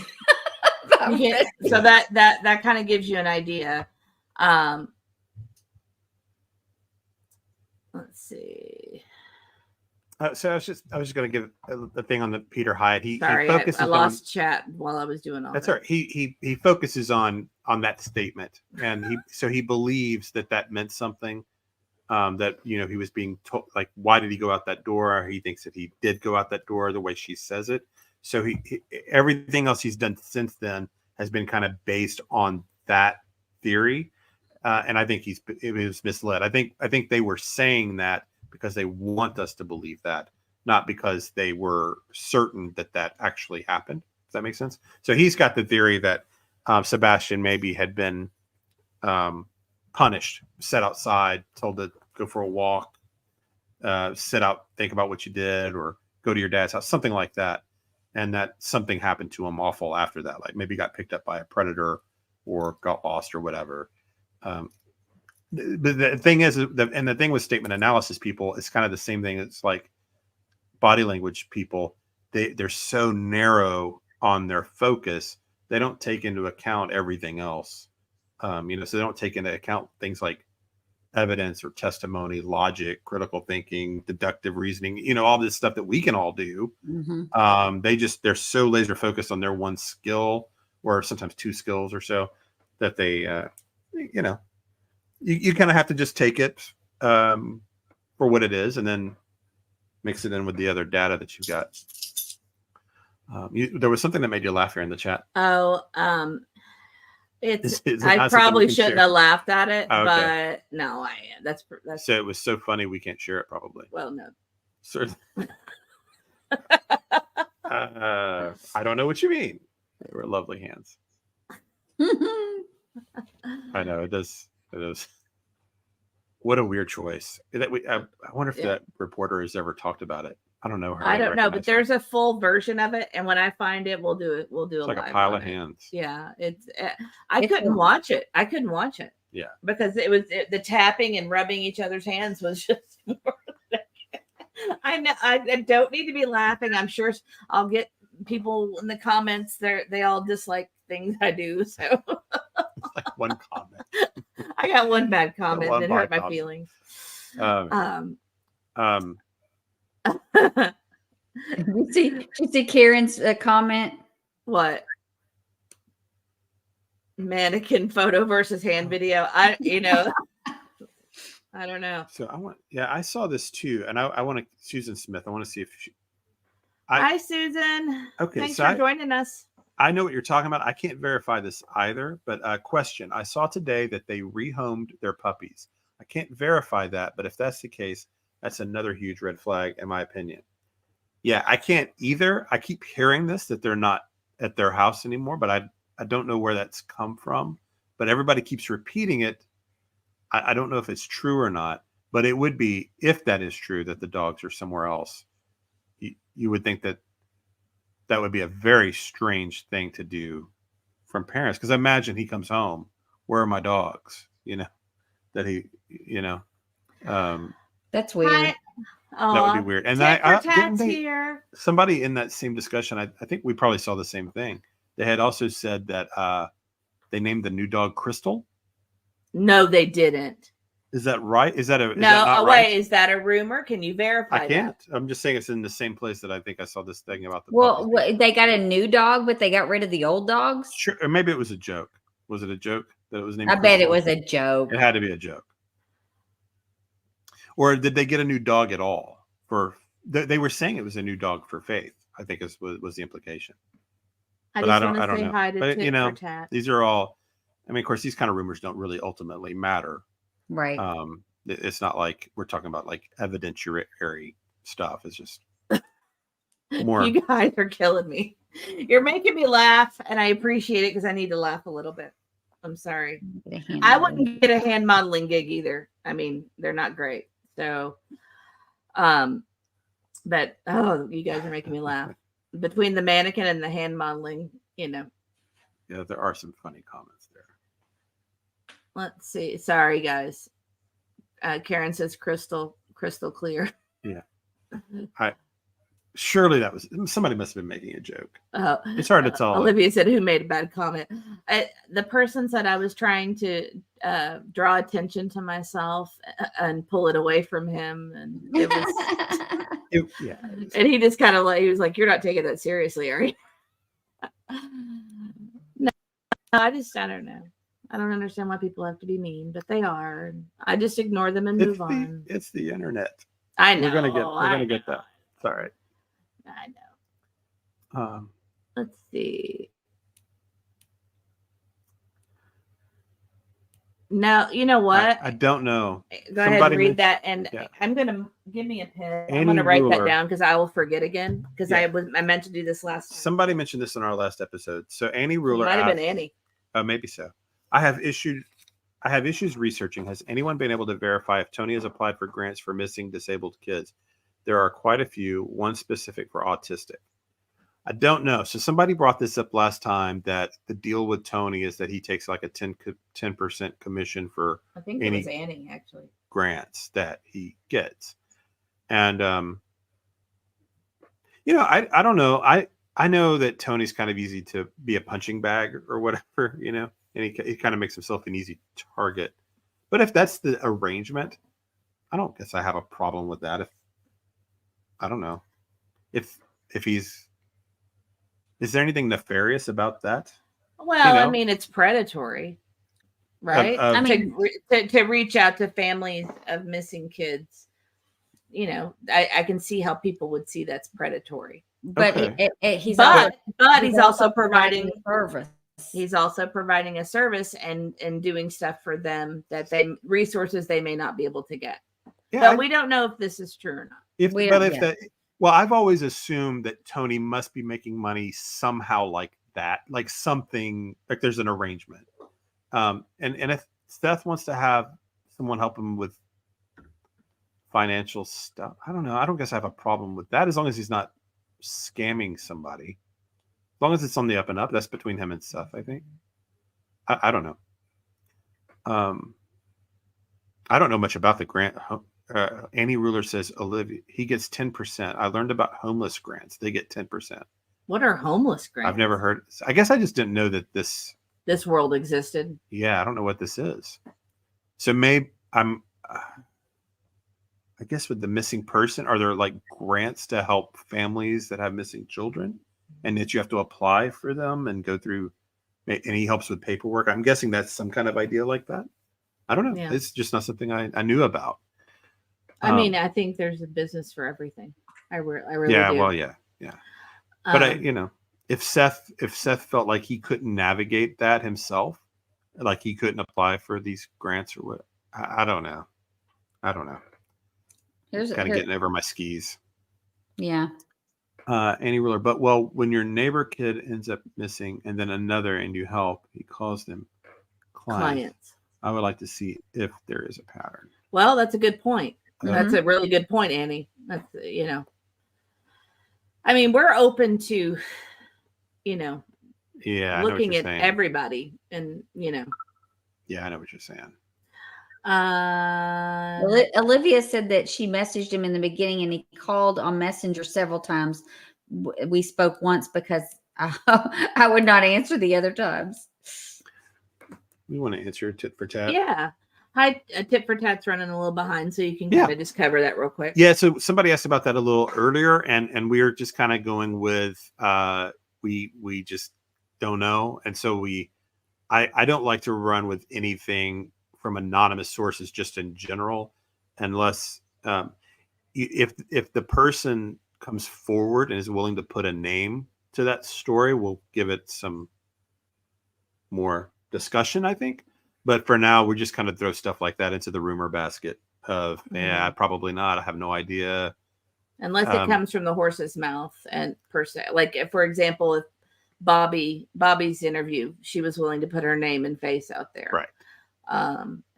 When it's anonymous neighbors and, you know, these friends of friends. Yeah. And, especially when it's something important. And these kind of rumors could be important if they're true or even half true. But we can't, when you've got an anonymous source like that, you just don't know why they're telling this story. right. You don't know their Is there an purpose. agenda? Are they a prankster? Are they trying to spin something? Are they trying to muddy the waters? There's like And a to be lot of clear, reasons. Different, like disinformation's real. right? If someone, But to be clear, you're not saying Terry Lynn is being disingenuous. You're saying that or anyone, we don't know the person that talked to her. right, Right. right. It's Because still we- hearsay. Terry Lynn could be reporting things exactly as she's hearing it, but the source might be deceiving her or giving her some slightly skewed or false information. But we have no idea of knowing. We have no idea because Right. we can't look at the source ourselves. So like that kind of stuff, we're just always hesitant to give a lot. I mean, we know it's Well- out there. We're listening to it. Well, And here, if there's like, this is another good example. like we had to see that video with our own eyes to confirm, Exactly. unfortunately. And I think at this point, you guys are just trying to make me laugh because what a tit for tat, you also missed me like breaking down and crying over missing children. So yeah. So early at the beginning, we were talking about all these kids that had these unfortunate, we have Trinity Bostic, and who was just found here recently. Looks like that is a homicide investigation now. And then there was the little girl Serenity, the 7 years old out in East Tennessee. And so these stories have just kind of been piling up on us both. And then I think it's been a hard day for Mrs. E that way. And so we were kind of being like, let's just not do the show tonight, maybe. Yeah, we almost didn't do it. I was it. wavering up until about 30 minutes before. Yeah. We were like, maybe we'll just. But we told everybody we'd go tonight, and we thought about pushing it till tomorrow. But and Aunt E, did you want to? Well, just Olivia's point that no press conferences actually says a lot. And I think it does. I think that there's information they don't want us to know.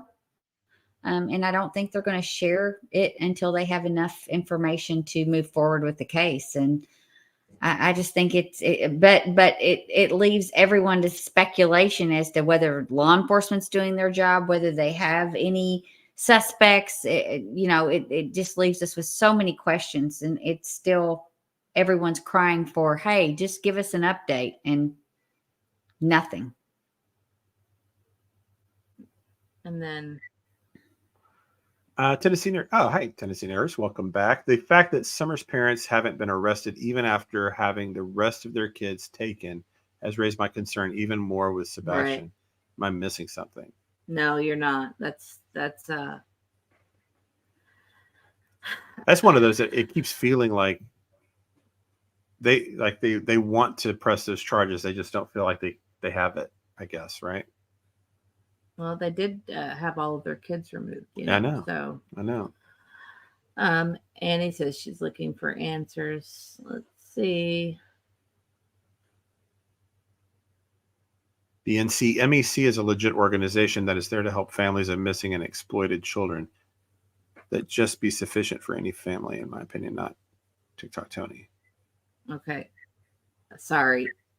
Merge is trying to make me laugh. I am certain of it. Scamming, Merge says, if he's not scamming, he's certainly hurting our eyes.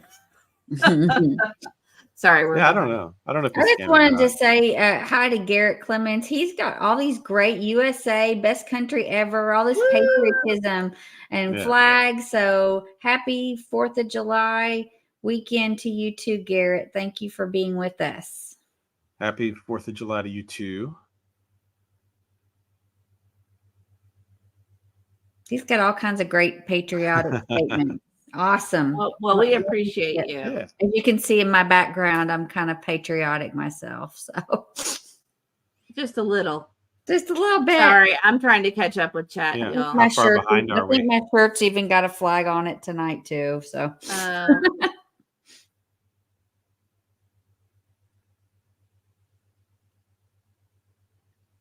aw, Share Bear. Mrs. E, don't let people get you down. I've noticed in this life that people are mean for no reason. It happens to me daily, and I don't bother anyone. Instead of myself, keep doing you. Yeah, there's just people like that. There's just great point. That's a good point. Since Summer Wells case, in the next case, it makes you really wonder about Tennessee anymore. It's like if they don't have the body, they don't have no evidence. They don't even try to push, in my opinion. That's the feeling I have too. So I have my own like unprovable theory with Sebastian is that my guess, if I just were guessing, that the DA is like, we could charge. I think I have a lot, but I really need to find the body. And I think he's saying, let's give this thing a year, 18 months, 6 months, whatever. Let's see if we can find him. Mm-hmm. And then, but I think they have enough to have a good chance at a conviction, but maybe not a slam dunk. And nobody wants to lose. I mean, a DA, even, a DA has an ego, and they've got to, they lose cases. It destroys careers, and they want home runs. Mm-hmm. And so if they can find him, it's going to be a lot easier. I mean, because this is what I I have these. I'm so obsessed with the story. I have these like internal like dialogues with myself about Sebastian just throughout the day. But It's true. I really do, and He is lost in thought a lot since this all started. I am a lost in thought kind of person anyway. But I was thinking, like, if I were on a jury and there were no body in this situation, and I was presented with, here's the flashlight video, here's lots of lies from the family, here's cell phone data showing people at weird places they shouldn't have been. We don't know Contradict. No, I'm just saying. If you were in a jury, I'm just guessing that there's evidence similar to this that they have in their possession. Maybe there's even some blood-stained something somewhere, evidence of some kind, but there's no body and no like direct testimony. Could I convict somebody beyond a reasonable doubt without something firmer than all of that stuff? And you could, and I couldn't, and I wouldn't. Even knowing what I know now, even though I have a belief, knowing what I know, I couldn't convict right now. So not beyond a reasonable doubt, because I would take putting somebody away for a crime like that very, very seriously. I would not want to have that weighing on my conscience that could be even remotely possibly wrong. So I think they're waiting to see if they can find him. I think that's going to be what they're going to need. That or somebody flipping. And there's a hope for that too, because it looks like to me there's at least 3 people, maybe 4 involved. Maybe. According to my theory and my opinion only. In your head. In my head, my belief, I guess, that I can't prove, of course. But my belief is that there are 3 or 4 people involved or have direct knowledge in some way, maybe even more. And if that's the case, you'd have some hope that somebody might talk at some point to not go to prison. Anyway, that's just little thoughts I've had in my head about this for the last few days. Well, one thing I wanted you to read the TN Nurses or Aunt E can, but I also wanted to point out the fact that TN Nurse does get a lot of attention because of this Go Vols. Yeah, because Go Vols. Yeah. So I agree they owe us nothing, but if I lived in that neighborhood, I feel Ellie owes them something. They need to know if there is a possible kidnapping or a psychopath living in I agree. Well, and like we said, the whole area deserves something. So they did say something like that we have nothing to worry about. We have nothing to worry about. They did say that. They did. That's right. They did do I don't know if it was a press conference, but they did it. They did do a statement. They did it through Nick, right? Yeah. I think that's how they did it, was through Nick Barris, who's kind of their guy. So, I mean, that is something. And, I don't know. That's better than nothing, I suppose. But it would still be nice. Let's see. Oh, I don't know this, Karen. Has Chris Proudfoot bragged about knowing the DA?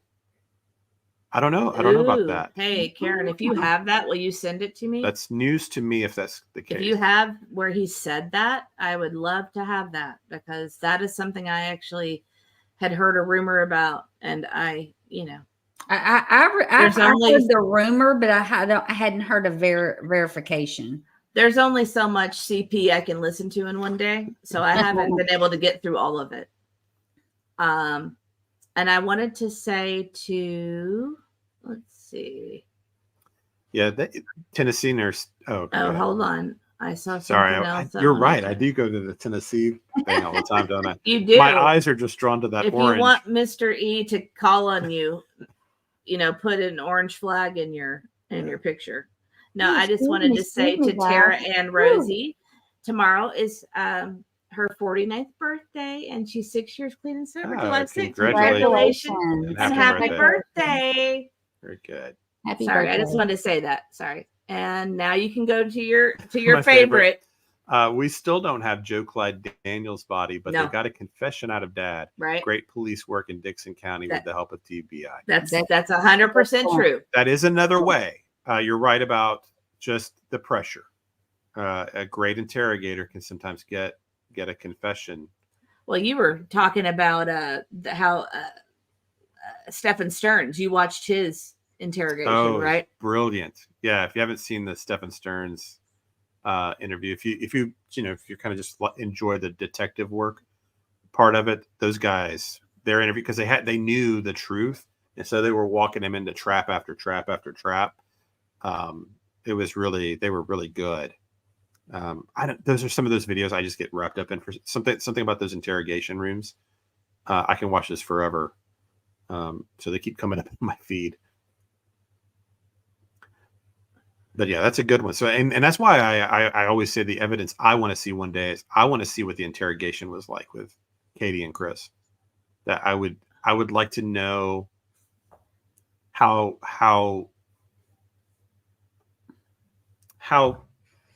I would like to know if they were outmaneuvering the police or if they were clumsy through it, because they're clumsy in those early interviews. Tomorrow is Merge's birthday. I would just like to see what that cat and mouse was like between the detectives and the Proudfoots. Yeah. Happy birthday, Merge. That's exciting. Yeah, happy Sorry, birthday. I'm really behind, y'all. How far back? I probably already said that. I don't know. I think I blocked out the first half of the You're not live. too far. You're like 2 minutes back. I'm blocked some things out, I think. Yes. Yeah. TikTok Tony Mathis was co-workers with Caleb's dad. Share Bear Don't Care says. Yes. What? Do they? Do they know? Oh my.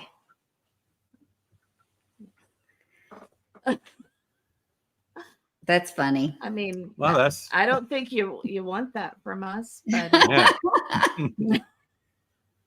it might make you have a bad birthday. It might make you cry. I'll do it. Happy birthday to you. Happy birthday to you. Happy birthday, dear Merge and Tara, Annie Rosie. Happy birthday to you. I don't care to do I don't it. think he'll request that next year, will you? Yeah. Sorry. Everybody will be like, don't go on there if it's your birthday because it's horrendous. Okay. Well, they still haven't interviewed Chris and Katie individually. Oh, you don't think they have? I hope they have. Ellie hasn't told us anything. That's the problem. I would think. I feel like that they had to have questioned Katie initially when they got there. So we know that Chris didn't get there for a little bit longer. So I would say she was questioned without him initially. Yeah, I would be surprised if they weren't questioned separately. But those stories would be so weak because you see how much they've had to change them over time. You know how bad and flawed those stories were early on. Mm-hmm. What is that supposed to mean? I don't know. What? The recovery addict sings. The recovery addict sings. I don't know. I don't know what that means. I don't understand. You're welcome. I'm not the best. I mean, I can sing, but not under pressure. Let's see.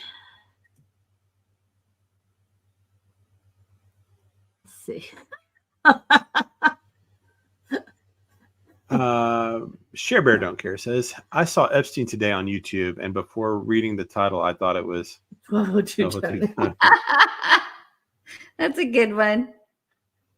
Let's see. You know, the thing with like a lot of what we think we know is through the mouths of Katie and Chris, as far as like how they investigate, because law enforcement really has said hardly anything about any steps they've taken. They've tried to make everything as, secretive as possible.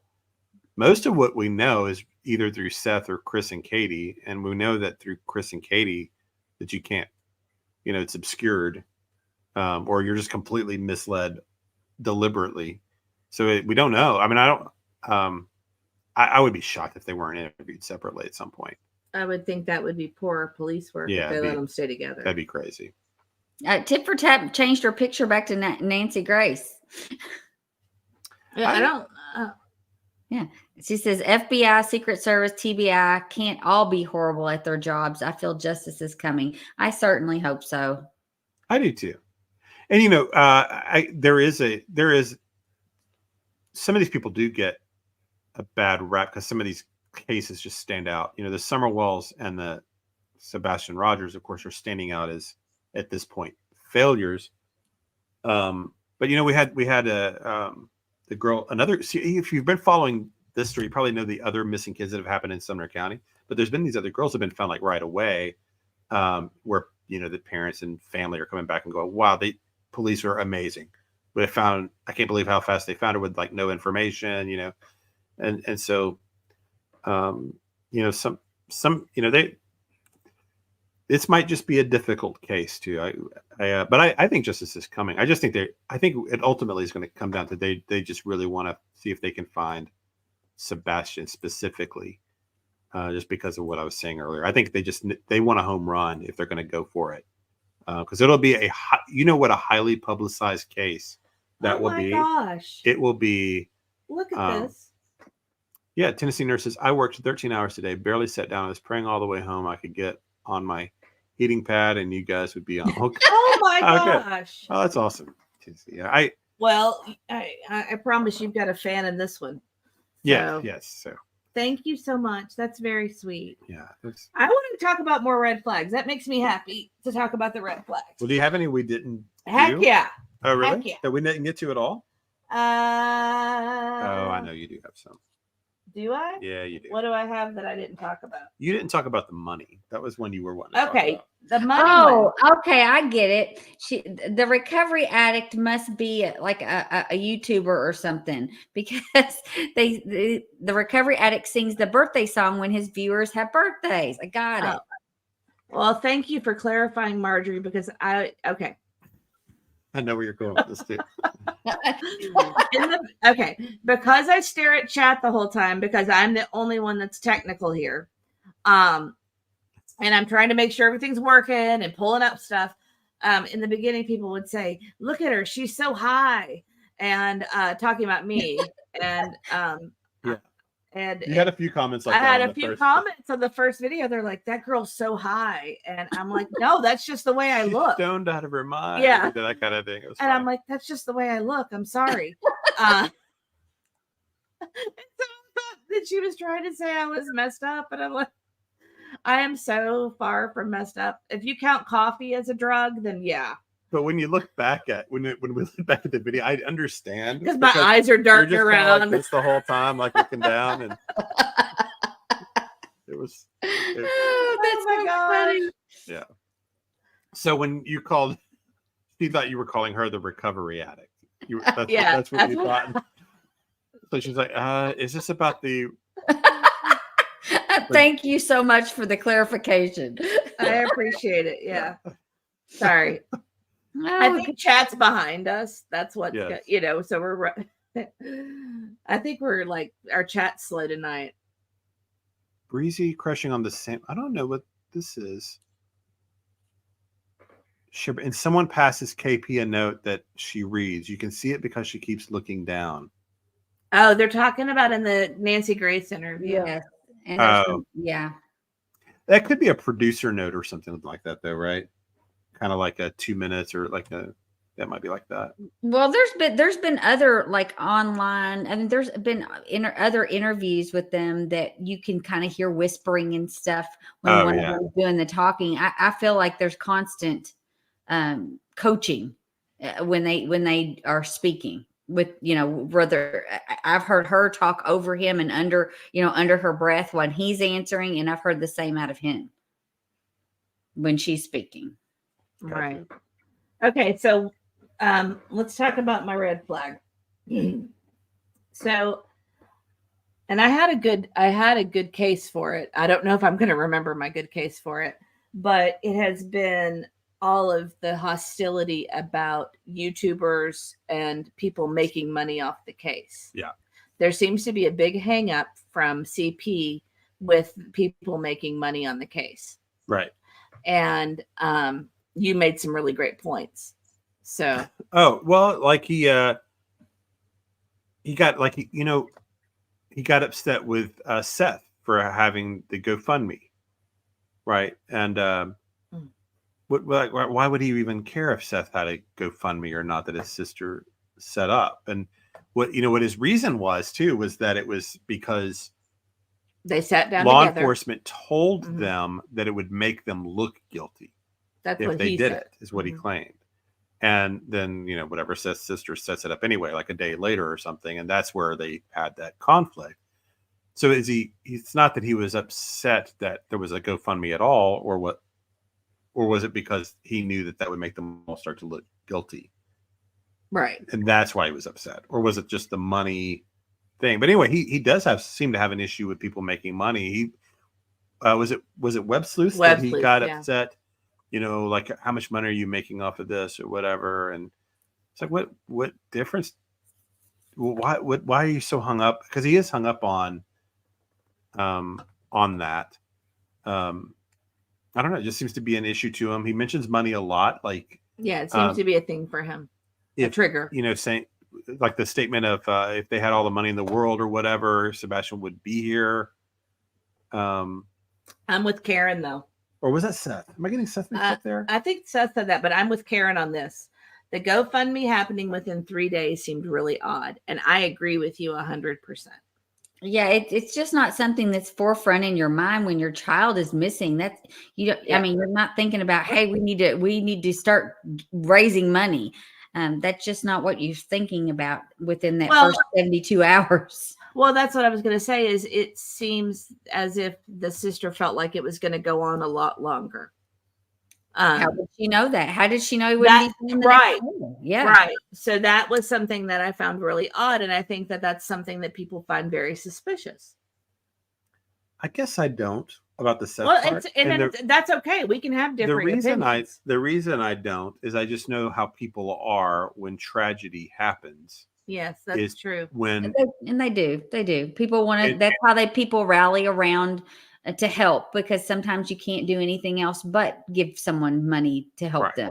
So I know that sister very likely had been contacted by hundreds of people going, "Hey, I want to send money to Seth. How can I do it? Do you have Venmo? Do you want to?" And then it becomes, you know what? Let's just set up a GoFundMe. You want to send money to Seth or whatever? Here it is. There's no doubt in my mind that when Seth went out to do those searches or vigils or anything, I'm sure there were people walking up just handing him envelopes of money and sending casseroles to the house and gift cards for lunch and Kroger cards and Target cards, whatever. That's just the way people are when a major tragedy happens to someone, and people just want to give money. Well, we know that firsthand. We had some stuff happen a few years ago that was pretty terrible, and things are way better now. But that's what people were giving us: food and gift cards and money and setting up GoFundMe, sending checks in the mail, and cash. We got cash in the mail anonymously. Yeah. And you're not. And it made me really uncomfortable. And then I think it was you. Somebody told us that they said something really nice to make me comfortable with it. Yes, that it's their way of giving a hug, basically. Yeah. And people are just wanting to show in some way, you're loved. We love you. They want to help and they don't know how. Yeah. Let me take care of lunch. Right. Here's a lasagna. Right. Here's the $100 or whatever. And I'm certain that happened to probably the Proudfoots also. That there was people just trying to give them money. Just because people want, here's money for, they don't know what whatever. to do. They don't know how to help. And that's just, and I don't know, maybe it's a very, we're in the South, and it's a lot of church going folks forgot about here. this. And they Bobby. I forgot about this. Karen says Bobby said they offered a meal train to the family at their local vigil and it was refused. Yes, she did mention that. No. That is odd. And that they didn't want to attend the vigil that was in their neighborhood. I might have missed that from the Bobby interview. I didn't catch that. It could have been on the Terry Lynn portion. Yeah, maybe. I will say, Bobby talked so fast. It was hard for me to pick up everything anyway. Oh, I know. And it was lengthy. I will say, though, when we had our terrible thing happen, I at first did not want the meal train stuff. And it was pretty much forced upon me. Yeah, it was already I'm set glad up. I was appreciative once it happened, but at the time I was just like, no. I don't want anybody here. I don't want anybody around. But then once that happened, I changed my tune because it actually really, really did help us. So, Oh yeah. When you're going through tough times, they're a wonderful thing to do for people. Turning it down, yeah. See, okay. This is a really here's a really good point. Go ahead and do the one you want, E. Or were we doing the same one? It was Jan Hold'em. Yeah, I was doing the same thing. Yeah, that's fine. Okay. Okay with a GoFundMe, but not okay with no reward money being set up with them funds. I agree. To me, that's a red flag that there was no reward at all. That's a red flag for all three. All three, yeah. Yeah. Mm-hmm. I mean, that whatever Seth got was likely in the tens of thousands. I would feel pretty safe in guessing that. And I'm sure, but put up a $5,000, $10,000 reward, for information leading to the safe return. That would not be, I think that should have happened too. Susan. And it might make a difference if they had. We don't know. Hey, Susan, I did get your email. I'm looking at it. Is it okay if I say that or not? I just want to get your permission. Garrett, thank you so much. I don't have to say who told you. It's up to you. I don't. Garrett says we seem like genuine people, unlike a lot of other YouTubers. Well, we try to be very genuine. Well, thank you, Garrett. I don't recognize your name. You might be new here. Yeah, please join us. Please subscribe. And for all you guys out there that are hanging with us, I would appreciate it if you'd give us a like and a share and a subscribe and all those things so that we can, make more friends. Let's see. Are we doing this email, or does she want to keep that private? I'm trying to get down there without overlooking people. I'll have to come back. Let's see. I'll just wait and see what she says. You might want to say it again. Ted for Tat says, cracking a cold one, Coke Zero, in preparation for these red flags. I mean, I thought that was a good one. No, well, you had a better point about the YouTubers are not the only ones making money here. That was the point I wanted you to make. You were talking about everybody. It's YouTube. Nancy Chris Grace said he didn't want to go on the YouTubers that made money off of it, and then your point was about the TV networks and different things. Oh well, yeah, they make money off of it too. Your rant was lovely. And I'd like to hear it again. Essentially, you said, everybody's making money. That reporter's making money. Of course, YouTube is making money. Yeah, YouTube is the person. Nick Barris is making money. Yeah. All the WSMV's making money.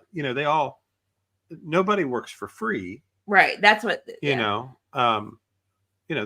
Nobody works for free out there. I mean, your interviewers making money. The people that are producing it, editing it, everybody's making money.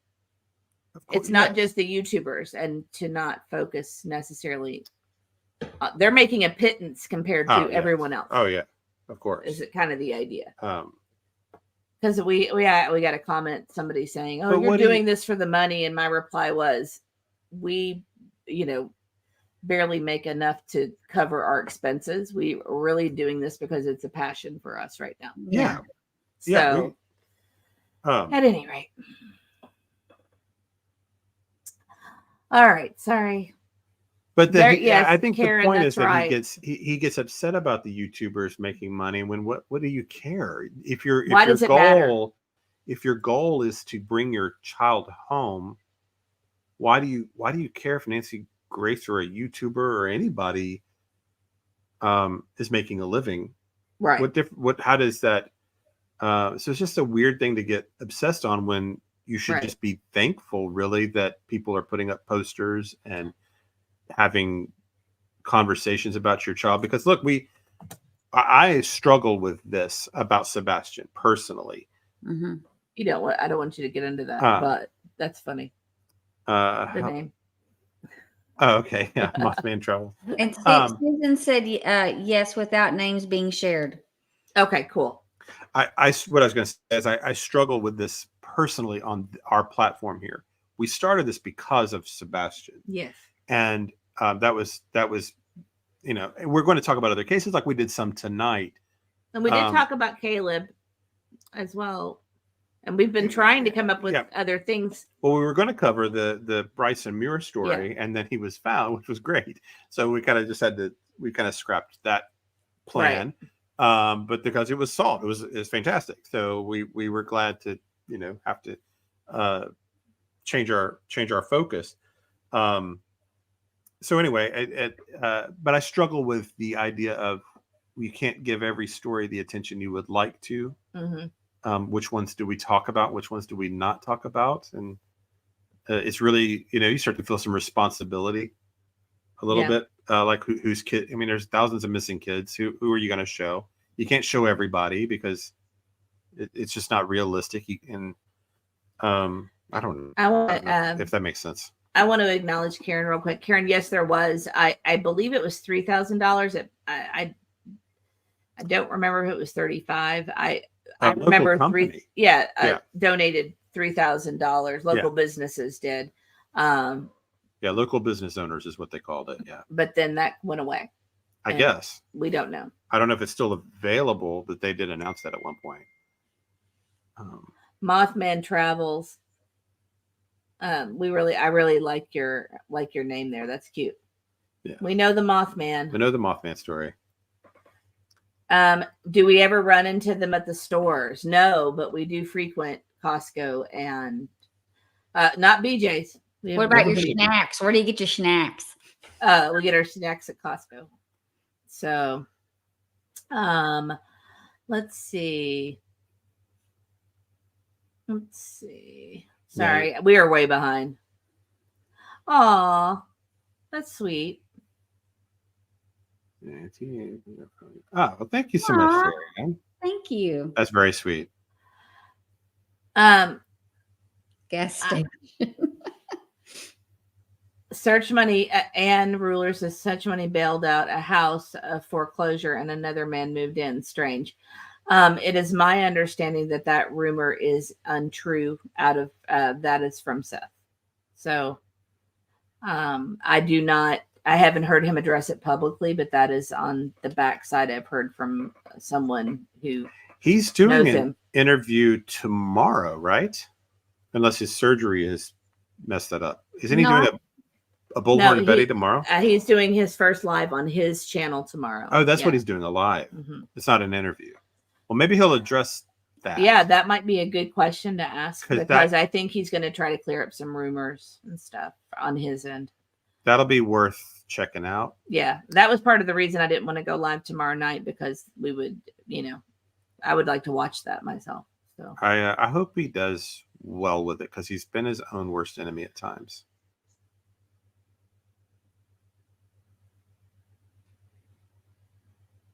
Sorry, we're trying to catch up. So okay. Yeah.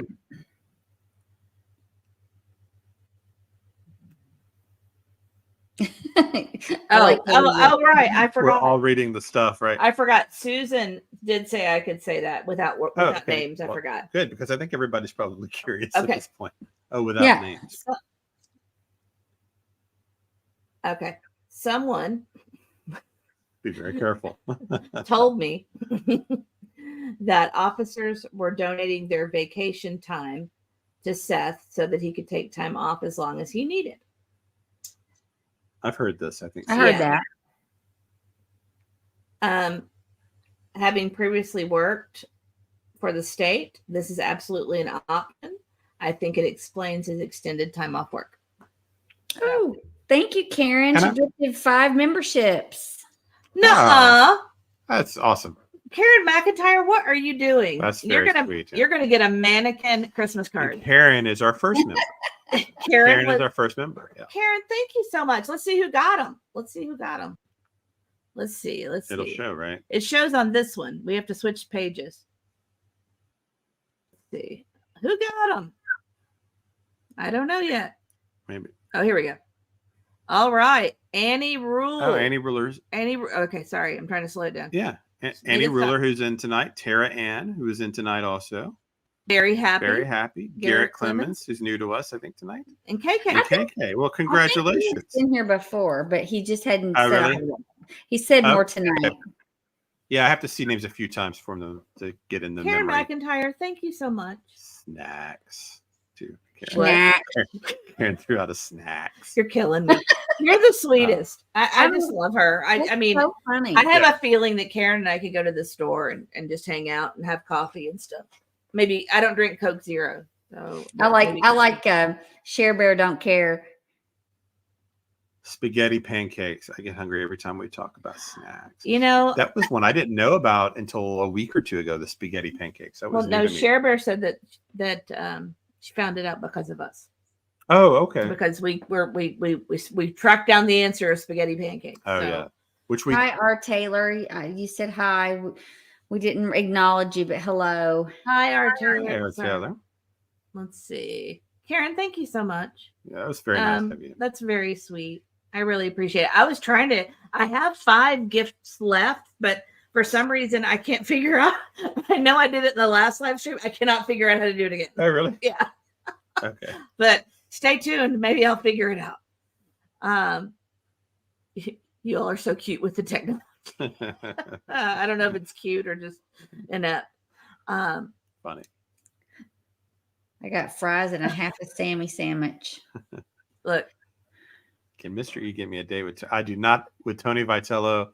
Go Vols. I don't think I have that kind of pull. Sorry, but Oh, is he really good looking? Yeah, he's the coach for the the new baseball coach? team that just won the championship. Oh, yeah, he is really good looking. Yeah, that's right. Sorry. Kind of controversial guy, but of course we love him. Okay. Well, I gave a red flag. It's your turn to give a red flag. Or do you want to keep going down my list? I think I did mine last time. You did all of yours? I think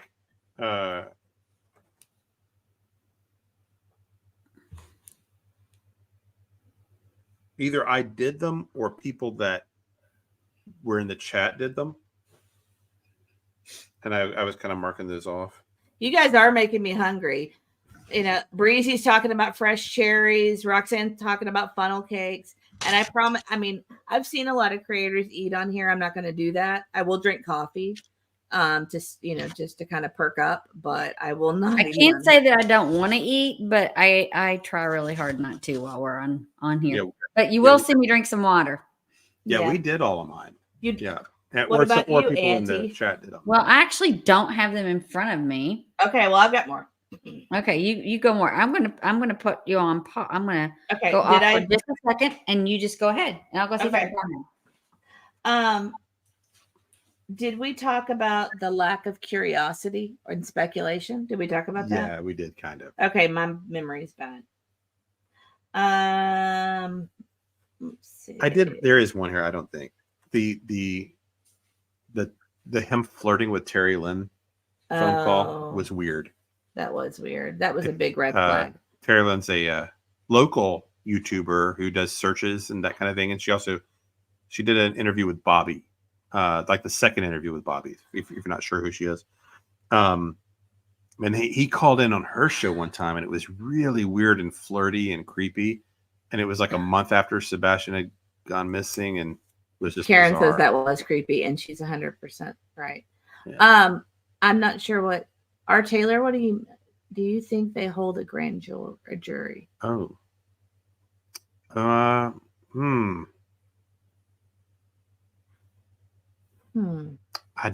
know. Yeah,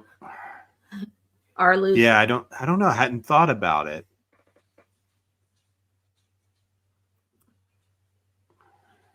It's possible, but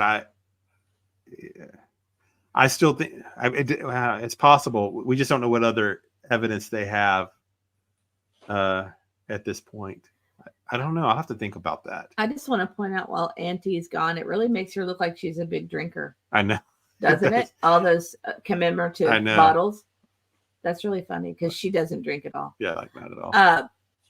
Let's see.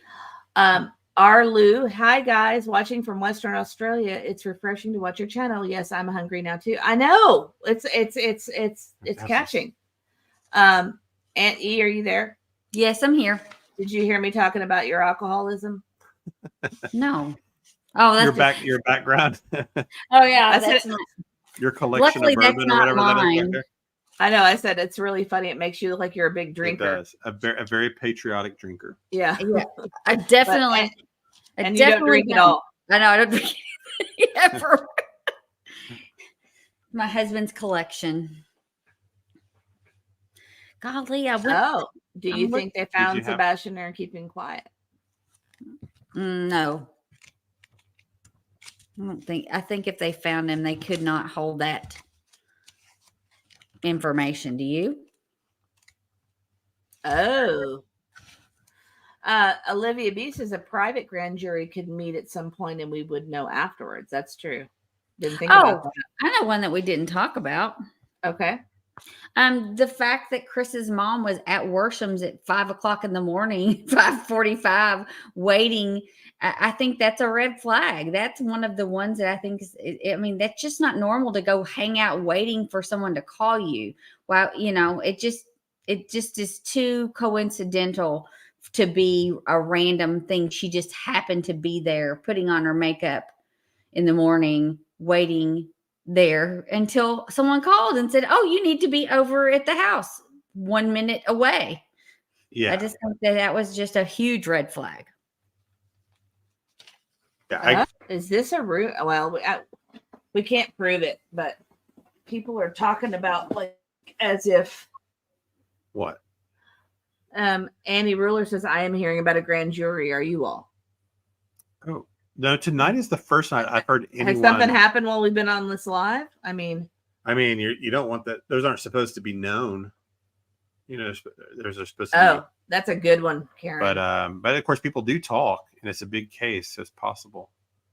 That's a great one. Why I look at the school but not in the community first? I would check out the subdivision first. Yeah, Right. that's the first thing you do. Yeah. In that first interview, like she theatric. does say that she drives around the neighborhood, but she then in another interview she said she went to the school. So she did. You get different answers from her based on who's asking her questions, but she was not really specific in how her route, other than she went around the school and then came home. yeah. And So that's a flag. didn't the Bobby interview say that Get too? closer. Didn't the Bobby interview say that as well? I think so. I think so. That she didn't do that. I think. But might be wrong. one thing I noticed Bobby said that I didn't remember, but she did say she came out in the yard and was yelling. And I think Bobby used the words like she was throwing a fit or she was Right. Hysterical. Hysterical. Mm-hmm. Yeah, and genuine or an act. Yeah. Was it part of the show or not? Yeah. Word salad from Katie is what Olivia said. Yeah, and there's a lot of word salad in those answers. Well, that's another that I can kind of go to one of my red flags too. Then, the dodging / lying and inconsistencies about the polygraphs. Oh, yeah, that's a huge one. Yeah. Right. Why not just say? Mm-hmm. Yeah. What are you doing? Are you I was looking at the red flags. looking at other people's from the comments? from the last to see if there were any in there that I could. Yeah, we could probably do red flags part 2, part 3, part 4, part 5. And Charlene makes a good point. She said, you clicked one. No, I didn't click anything. Oh, it was me. I meant to click the other one. Charlene said, if that Chris was at work at 5:30 and his mother was at the store at 5:30, neither had to be at work at that hour. That is unusual too. That also sounds like a math problem. If Chris was at work at 5:30 and his mom at the store, which person would, Yeah. It sounds like a math problem. Yeah. Like one of those really convoluted math problems from like 5th grade. Annie, Right, I think that we've had Annie said Chris's mom. I have never been confirmed, but this lady talking sounds like she knows. The person that confirmed that was one of the PIs, and there were about 5 or 6 witnesses. Yeah, we talked about this last time, trying to confirm the number of people. We keep hearing that there's 6 different people that saw Kathy there, but I can't find, other than one of the, there's one PI, Chloe, that says at least one was there. So we got one. I don't know where the other 5 are coming from. Some people were saying they think Chloe has talked to all 6, maybe. I don't know. I know there's lots of people reporting it. I just haven't been able to find the original source on it. So, but they don't deny it. No, they have not come out and said that wasn't true. I haven't heard Kathy come out and say she wasn't there, and I haven't heard Chris or Katie say, no, they're lying about this. Or this is a good point too. Tennessee nurse, the Proudfoots are going to be lawyered up, and law enforcement knows this. There won't be a grand jury unless there's a confession or a body. I wonder, are they lawyered up now? Do you think that when they talk to them, they're saying, are they giving them you can talk to our lawyer at this point? Or do you think that they still have communication? I would think they would, but that's just my speculation. I wouldn't know. Oh, before I forget, and thank you, Karen, for being a member for 2 months. It's supposed to like acknowledge you, and I don't think it has, but thank you so much. Yes, thank you. Thank you for the memberships, but also thank you for being a member for 2 months. We appreciate you. We really do. You were the first person to believe in us, and you will always be the first person that believes. We will always remember that. We will always remember that. Although I do accidentally do Karen instead of 2 R's often. So I just want to kind of do this just because. Is that okay? Yeah, sure. So Garrett Clemens says, "Where's Sebastian?" What is it? What is our guess right now? That's a good question. Do you think he's nearby? Do you think? I don't know. This is gonna make me cry again. Okay. I think that might make me sad. Okay. Because I think a lot of us have come to similar conclusions on this. I can say though that I have my own speculation. However, with this case, I would not be surprised to find out that he is somewhere with a relative or in a school or getting therapy. Nothing in this case would surprise me because of all the strange things that have already happened. So,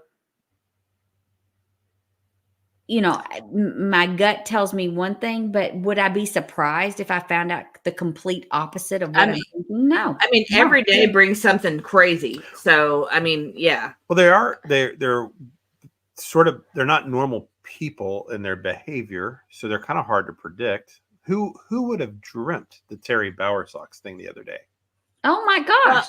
Well, okay, that's another red imagine flag that? for me. So their erratic judgment and strange behavior. So they might make bizarre choices, perhaps. Sorry, Karen was following up on my behavior, or following up on my red flag. Yes, Chris had a poly and then didn't. Then it was that the interviewer didn't specify who they were asking that about. When he answered yes, he couldn't pass a poly at that rate. Yeah, he was being real dodgy when he was questioned about that polygraph. Like he said, yes, there was a polygraph taken, and then they pinned him down, and he said, "Oh well, you didn't specify who took the polygraph." It's like it was clear who they were asking about. You know what, Tara? It might have been Heather. I was thinking it was Chloe. I get them confused, though. I have to be honest. I'm not sure if it was Chloe or Heather. I want to think Chloe was. I heard her in an interview talking about it as well. So maybe it was information from one or the other that she had it, but I remember her talking about it in an interview. What is this? Why does everybody keep asking for names? I don't understand. Is this something I need to understand? Your name? Everybody keeps asking for names. We don't have our little Are they thing talking up to that each says- other? We don't have our No. little things up. We don't have our Aunt E and Mr. and Mrs. E. I don't know how to do it. Oh, that zoomed us in. Sorry That's for that. scary. I don't know why it's. I don't know. I don't know why it's not showing. Karen says she doesn't think he's close because people are watching for him in that area. That's a good point. Olivia says she doesn't think he's near. Yeah, if he's alive, I don't think That he's is anywhere nearby. weird. Why are our names? That is so strange. I'm sorry. That is Well. weird. Okay, This is to me, this could be a red flag as well. It's a good one to bring up. Share Bear Don't Care says KP was fully dressed when cops got there. If that kind of rush that morning, why not PJs, house shoes, etc.? I know if my child was missing, I don't know that I would put on regular clothes unless they were so skimpy that I couldn't go out and it was freezing, and that wouldn't be the case. So, I mean, I don't know, that could be a red flag. Yeah, the only thing I wondered though is if she's the kind of person that gets dressed in her bedroom before she goes to start her day or something. Maybe I do. I dress in the bedroom before I come out and and do anything. she had a military background. She was very, from what I understand, very tidy and liked everything in its place. So she may have gotten dressed completely, made up her bed, put up her pajamas before she even went out of her room to go wake Sebastian up. Yeah. So that very well could be her pattern of behavior. Yeah, it could be. I mean, we'll never know now, probably. I guess Seth could actually answer that question if she was typically that way. If she was a pajamas in the morning kind of person, or if she got dressed right away, he would know. So I guess I misunderstood. I thought he was doing an interview this week. So he's just doing a live stream. That's a good point. Yeah. Yeah. I told my husband I wake up with a new theory and it changes throughout the day and night. Yeah, no kidding. I think ours have evolved for sure. We just kind of keep. We were at the beach a month ago, and we had, I think, our theory's different now than it when we thought we had it figured out. Yeah, we thought we had it figured out because we were doing day and night, talking about it and theorizing, and we kind of got to a point where we were like, yeah, this is it, and then we changed.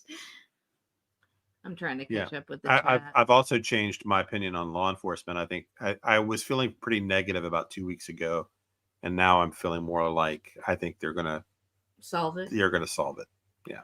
But I was feeling pretty down on it a couple of weeks ago. So and then my theories have changed too. Like I really did not believe it was possible to have more than 2 people involved, and now I do. Yeah, the third person definitely came. Were we at 3 people when we were at the beach a month ago? Were we at 3? I don't. Well, I think that we maybe when we first started talking about it. Well, I think my argument is that would be too difficult to do alone. The carrying and thing. That was what. Yeah, that was so. There had to. I mean, maybe accessory after the fact kind of stuff. Right. But honestly, I just know that we felt like we had it figured out. And then, of course, that changed. What? Merge said, no. I was laughing about someone else asking your name. Oh, I was like, is this a thing? Is this a new internet slang that I'm not privy to? We usually assume if we don't understand something, it's internet slang we don't know. Yeah. It's usually our if somebody misspells a word, we're like, it must be something. Right. That's just how the kids do it. Yeah. I do have one that it's not on my list, but we have talked about privately. I don't know if you want me to talk about it or not. That sounds kind of sketch. I don't know. My point is that out of everybody involved, there is one person who has a significant amount of arrests that we're really not looking at too much. Does anybody in the chat know who that is? I'll give you a second to answer. That's a good question. What person tied to this case has an arrest record? A long Has a arrest record. significant rest. Significant. Yeah. I like Share Bear Don't Care says she got up at 6 and was on the phone with Chris by 6:03. That's kind of strange too. I think I would look longer than 3 minutes before I alerted anybody that Marjorie says Seth. Tennessee wanted to know my theory right now. Who does? We'll give the chat a second to say. Right now, at this minute, what's your stance? What are your thoughts this very minute on what happened and its whereabouts? Oh my! Here we go. I'm gonna drink my water. In my opinion, just my theory, my opinion at this point, I think Chris was not in town.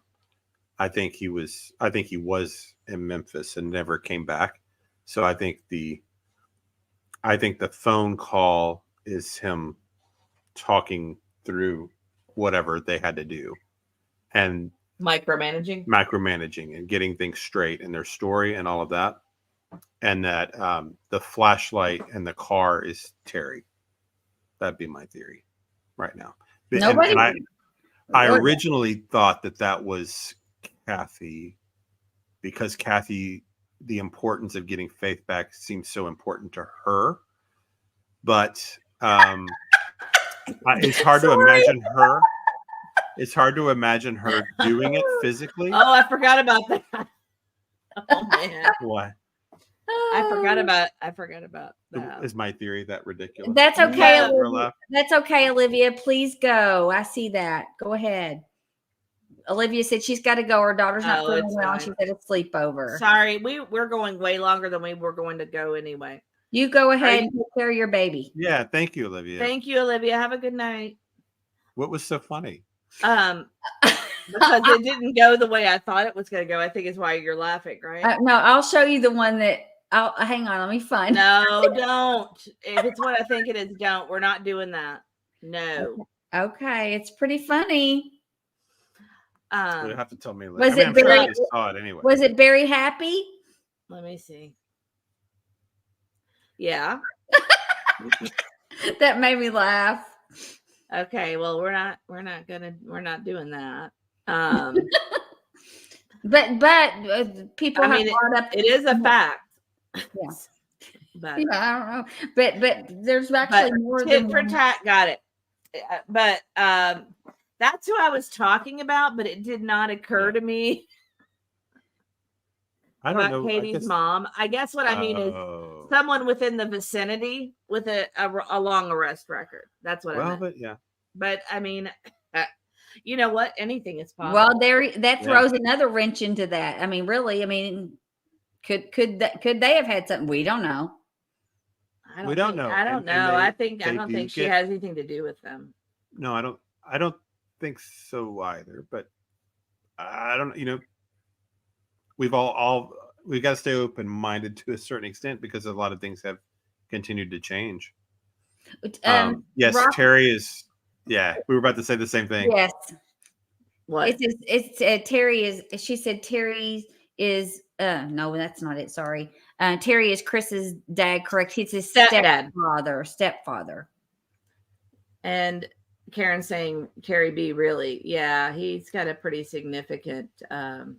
I think JLR posted it. Was it JLR? Somebody posted it. Somebody has posted his arrest record, and it's pretty significant. I don't think he's had a recent arrest. It's been it's been a little over 10 years. But but he's older too. He's also like 66 now, and he had several. When somebody said drug related. I don't think that Seth could work at the sheriff as a deputy sheriff in a correction facility and have a record. I don't think, but yeah, but that is a red flag to me. Just having someone within the case or within the family to have such a significant. It was drug use, right? Yeah, it was. Yes, what I saw was several drug type of charges from like the 80s through it was something like 2011 or I think it was 2011 actually. Yeah. And so Merge wants you to go into detail. We haven't gone that far, right? Or have you? No. I mean, I could be completely wrong about it. Power socks. What? Sorry, I thought that was somebody called them the power socks. The power socks. That's funny. I mean, I would want to look at where Terry's familiar with, places that he's familiar with. That's where I would think the searching needs to go. And I'll tell you, yeah, with that working theory, he's lived in this area. He's worked in Louisville. He's lived in Gallatin and White House, Madison. I believe, and the Madison area. So So there's all a around lot here. of places he's probably very familiar with, living a lot of, maybe most, I don't know if he's lived his whole life in this area or not, but most of. But that's, I mean, this is complete, That's just, I could be wrong. Hilarious people. Oh my gosh, you guys are cracking me up. I'm missing the jokes, I guess. You have to tell me what they are later. Crystal clear, crystal meth made up. That's and look very at Kent for town. funny. Oh, whoops, show. I'm sorry. Great way to spend a Friday night. Friday nights with the E's. Well, Thank you. that Tit is for tat. very sweet, but I don't understand why you guys like listening to us. I think we're kind of, I don't get it. I think people are wanting to hear Mr. E's theory, his complete theory. You have I to was be trying to really keep it- careful. I mean, I'm trying to be a little.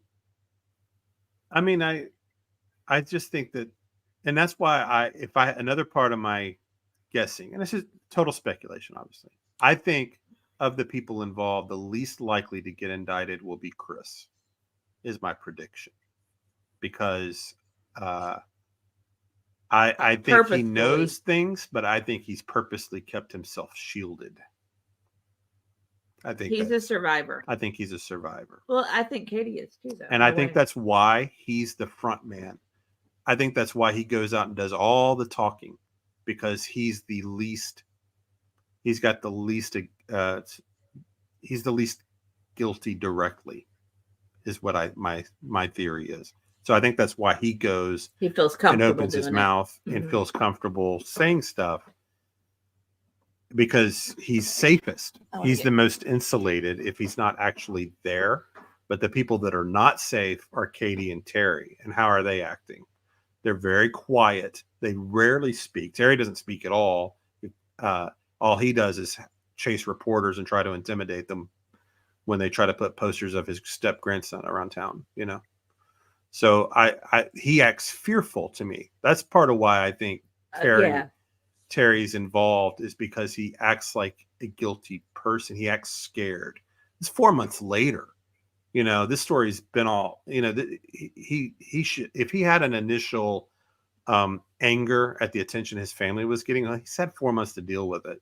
He should be used to the fact that dozens of YouTubers are talking about his family every day, that dozens of YouTubers are doing searches around town and putting up flyers, and that he's still so scared acting that he feels out of control. To me, he acts like someone that feels like he knows the walls are closing in on him. So that's why I think he's a likely suspect. I could be wrong. Could be completely wrong. That's just, and sure, prove it. Maybe that's what he'll say. Prove it. Well, I mean, it's just a theory. It's a theory. It's a theory. And yes, Garrett, we know JLR is also a criminal. He talks about it all the time as well. Yeah. I mean, He said watch the video about him chasing JLR too. Mhm. That there's a video of that. People make mistakes. Terry's made mistakes. JLR's made mistakes. I've made mistakes. Everybody's made mistakes. Sure.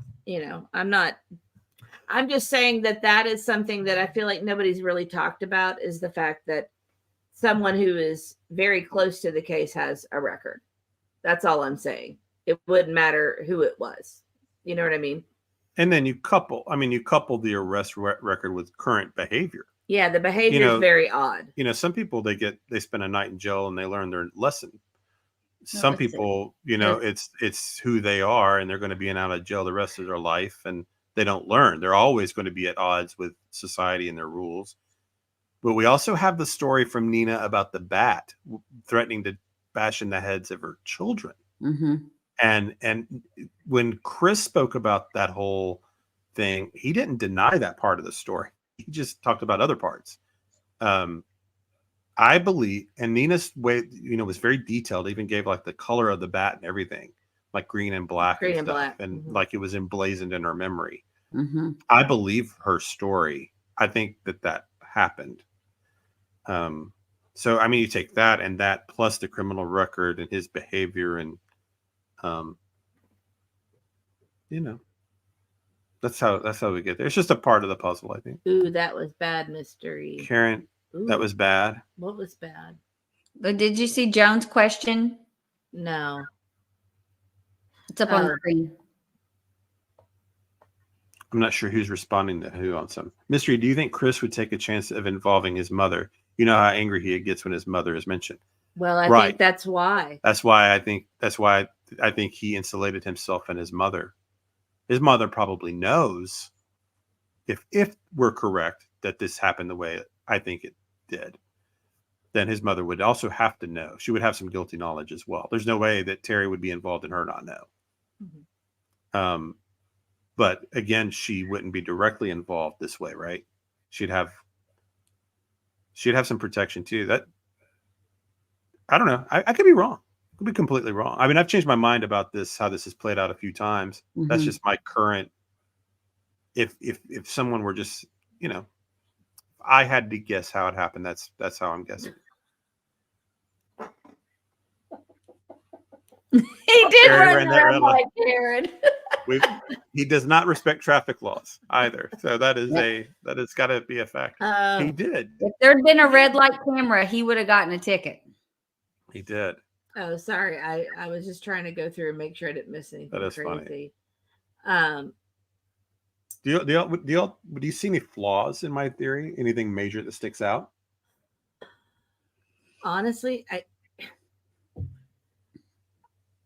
no, but I mean, we thought we had it locked down like a month ago, and we're wrong. I think what changed in my mind was seeing an outline of that vehicle that was sitting there way before the trash truck, that they ruled out it being an Uber or Lyft.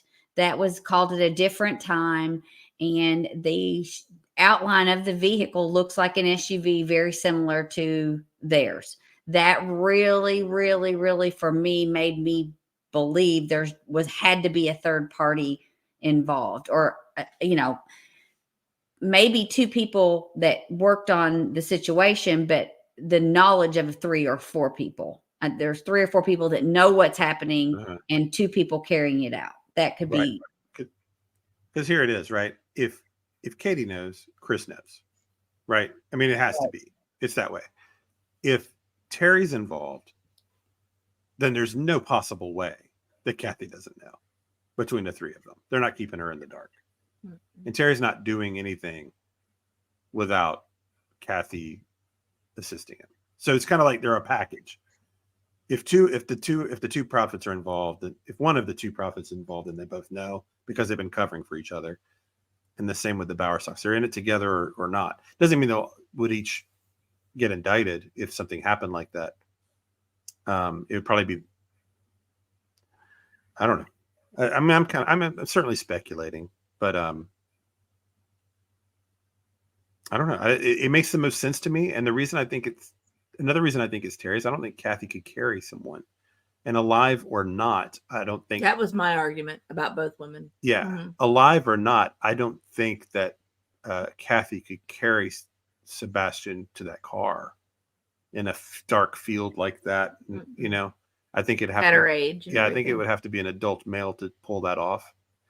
And that's assuming that we think that which I think at this point that was what the car was used for, was the removal of Sebastian. I have played with the idea that the morning she left the garage, that she left the garage and went somewhere and dropped Sebastian somewhere then, like in in her trunk. Those have been my two competing ideas that I can't quite work out. And then the other day we were talking about this, and we were like, okay, so what would, kind of trying to put ourselves in her shoes. Rocking this. Sorry, but what would you do if you were in that situation? Would you do it under the dark of night at 3 a.m., or would you wait until you're calling the cops with someone in your trunk trying to drive to a part of town to make a drop off, to run back to the cops? Right.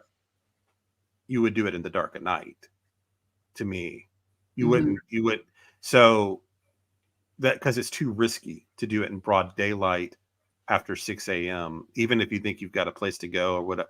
Very, very risky. It's far less risky to have a car come to you, whether it's the Bowersox or someone else, come to you, park out there, take Sebastian there. So that, to me, that's the more logical way to remove him. So I don't know. So now I'm kind of thinking that morning drive to the school was just part of the theater to make it look like she was, you know, so she could be seen on all the cameras driving around the parking lot, looking frantic and all that. I think it was just part of the show. I don't know. It's kind of where I'm at. I think I'm getting close to the idea. It's probably not right. Know. It's probably not perfect. You know what will ultimately happen is we'll all be wrong. Yeah, I'm sure there's so much we don't know from law enforcement. I'm sure there's a part that's going to be wrong, and the hardest part for me to figure out is that phone call. Why? Why did they make? What was the phone call about? Last question for the night, and then I think we should wrap it up. Last question for the night. We go back and forth on this too. We've gone back and forth a lot on that. The theory I just laid out makes a lot more sense if it's an accident, because the phone call would be like the plane. She would calls him at 9:43 or 9:46, and she's like, "Oh my God, I'm in so much trouble. Here's what just happened." Ooh. And then they're like, "Look, let's talk this out. Here's what we're gonna do." And they're on the phone till 11:30 making a plan. Do we call the cops? No, don't call that kind of stuff. Going back and forth. Would you talk to somebody on the phone going through what you were going to do for like 2 hours like that? That sounds about right to me. And then, the thing to find out down and soothing them or something. The thing to find out would be the phone records to the Bowersox after that. Did they get any incoming phone calls that night explaining, right? Or anybody, any of their friends or any family, who was contacted, if they can figure that out. Right. So to me, the accident makes more sense with the theory I was just saying. But I don't know. But then that doesn't explain the big fun day. I was going to say, there's one of the red flags right there, the day of fun. The contradiction to that is the colossal popcorns and the spaghetti breakfast and all that. Spaghetti pancakes. Yeah. And Karen, this is a theory I've worked through as well.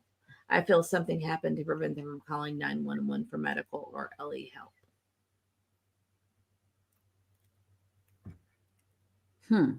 What could prevent them? Someone being in, let's say, maybe inebriated or. You mean alcohol or drugs? I guess. Oh, right.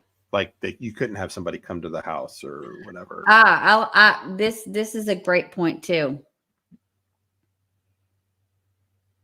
I still feel like it's too clean for an accident. I don't think they're that good. They have all the phone records. Yeah, that's right. Yeah. I think you're right. I think it's too clean for an accident.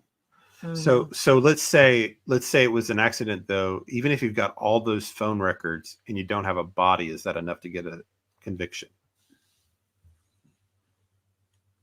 Even if you have the phone, even if you have them calling, the Bowersox. This is something that I did not know if this is true. Did they switch weekends? I heard Seth say the other day that that's not correct. Okay. Because I was going to say that's another factor if that's true. Sharebear, you might be right. It might be premeditated, and I would have agreed with you a week ago. That's how much this changes. So I don't know. Right. Yeah, we probably do. All right. You got any last thoughts, Aunt E? No, I can't believe we went 3 hours. We I thought know. we thought this was going to be a short night. Hey, Well, thank you guys for joining us tonight. We appreciate you. Any last words? I just want to just give prayers to those two families that lost those girls this week, Serenity and Trinity. We talked about them at the top of the Excuse me. stream tonight. We're going to be following both the stories. Of course, the Trinity one is an active criminal investigation and right here in our backyard. So it's one we're going to be watching closely. We'll give you all updates on any of these stories we've ever covered. And of course, always our focus will be on Sebastian until there's some resolution here. Thank you so much for joining us tonight. This was really interesting, thought-provoking conversation we had with you guys. And Mrs. We E, really anything else appreciate before all the chat. You guys are great. You guys are wonderful, and we appreciate you. And I didn't want to do this tonight. I really didn't, because I've been really down. But I will say that I felt like I was going to be letting you guys down a little bit, because we have such wonderful people and we built such a wonderful community here. So I just wanted to say thank you for that, because you have actually made me feel a lot better. And I hope we helped you feel a lot better too. Love you guys. Appreciate it. Good night, Thank you, everybody. Good night. Good night.